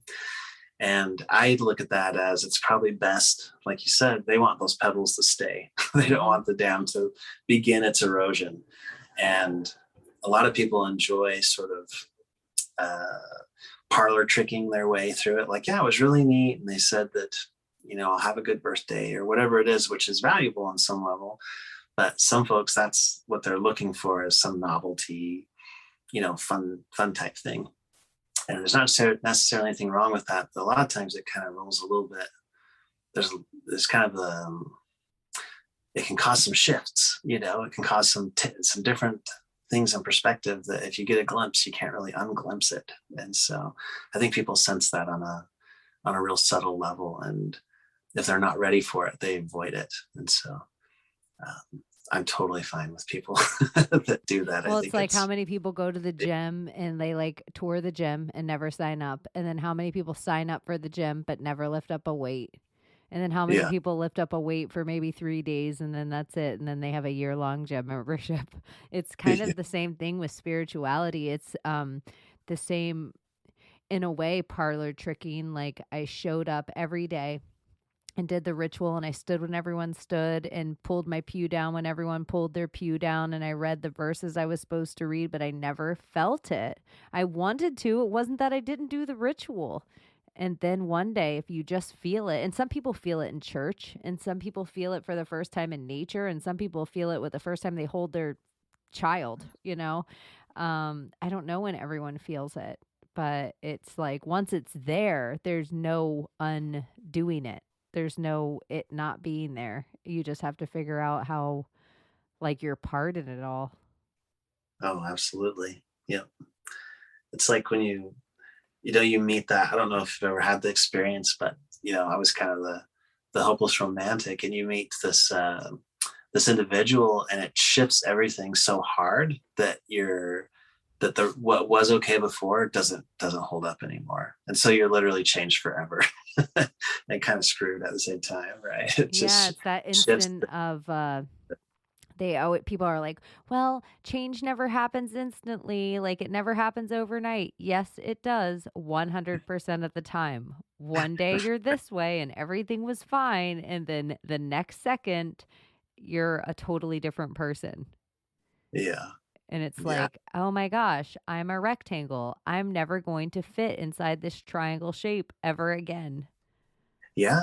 And what an interesting thing to find yourself if you're, I'm a rectangle now and I'm married to somebody who needs a circle.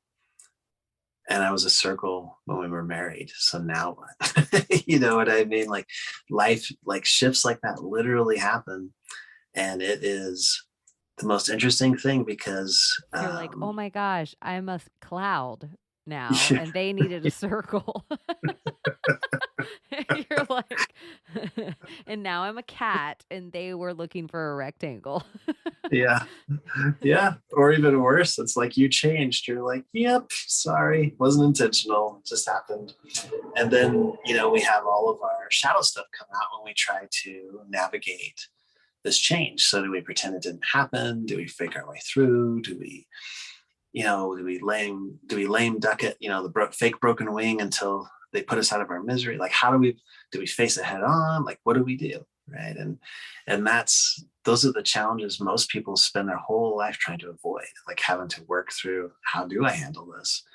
It's much easier to never have it dawn on you that you could be a rectangle, to just take it. I've been the same since I was 14 in high school, and here I still am. And like the parental, like, I raised you to be a rectangle. I'm a rectangle. Your father's a rectangle. All of you are rectangles. It's like how much of our existence is that just over and over again in our head from our siblings and parents and that social construct that was set up. Yeah.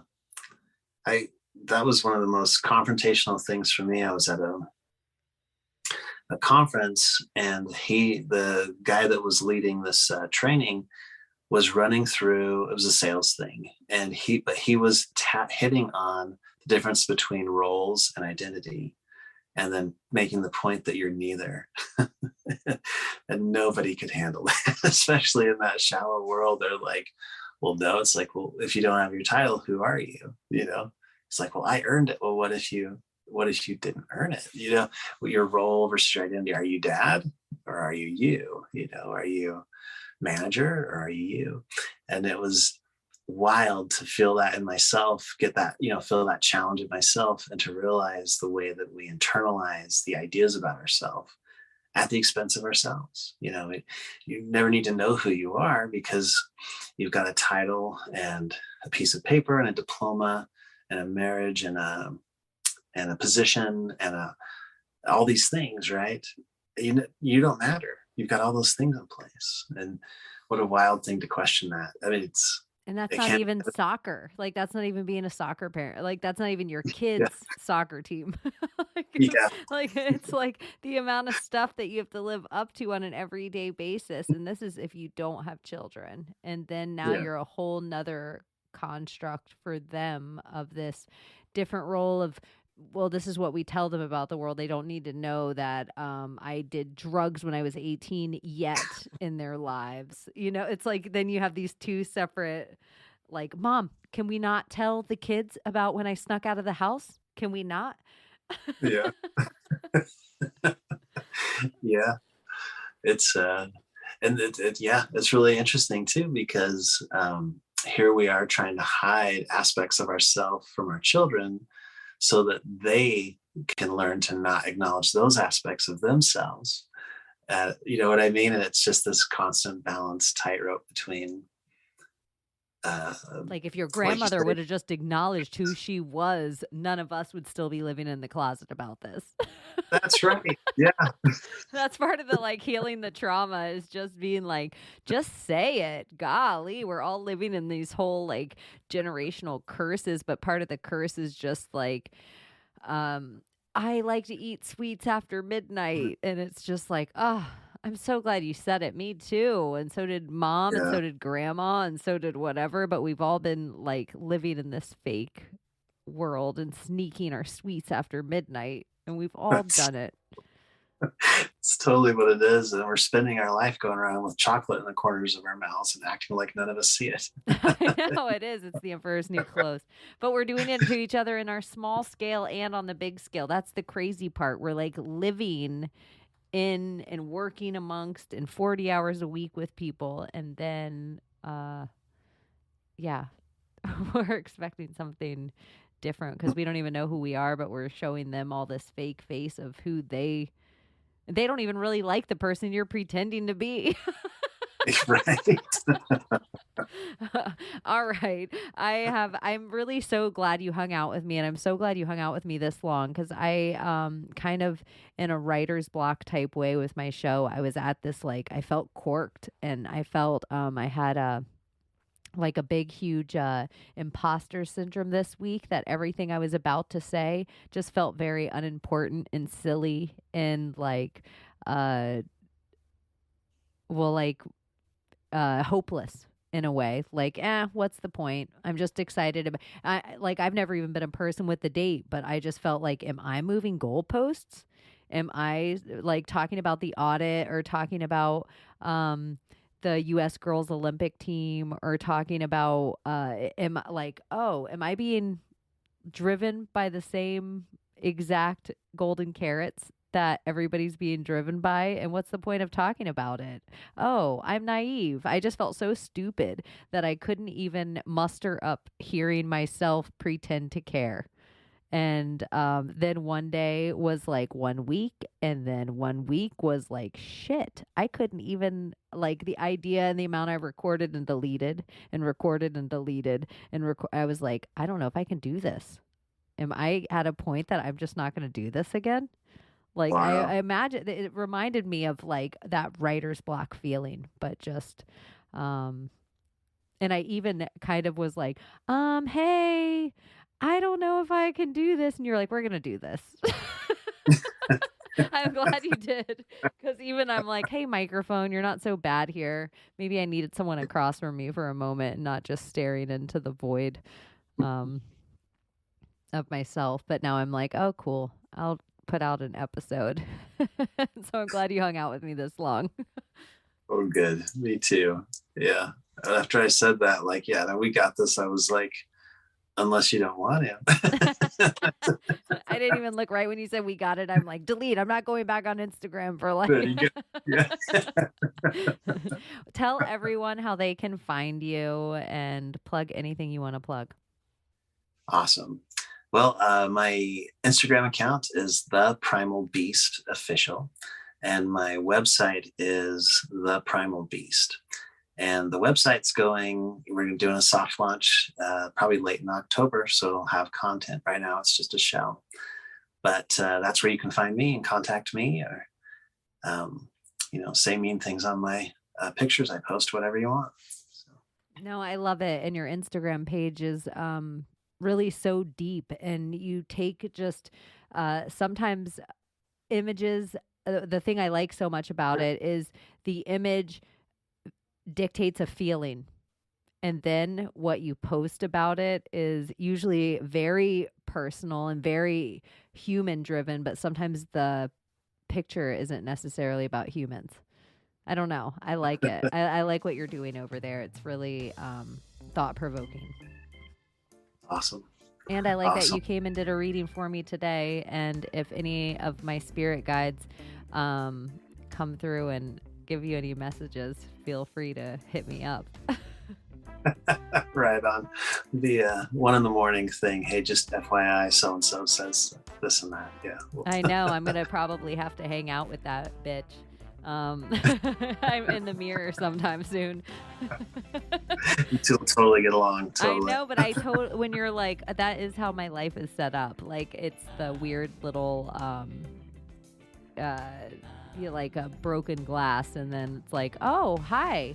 Like, look up, and it's just like, oh, I would have never. It's even, was it the Moldavite in my pocket, or just the one split second that I'm like, should I grab a rock? That slowed me up that one split second so that I noticed that guy wobble on his bike. That is the way my life works, more so than any stones I've ever carried. But I don't know. It's all magic to me. Awesome. Well, thanks for hanging out, and I will talk to you soon. Awesome. Thank you. All right. Bye-bye. So she has been Chaney, and now she's off to smoke a blunt. See you next Tuesday, you fucking cunts.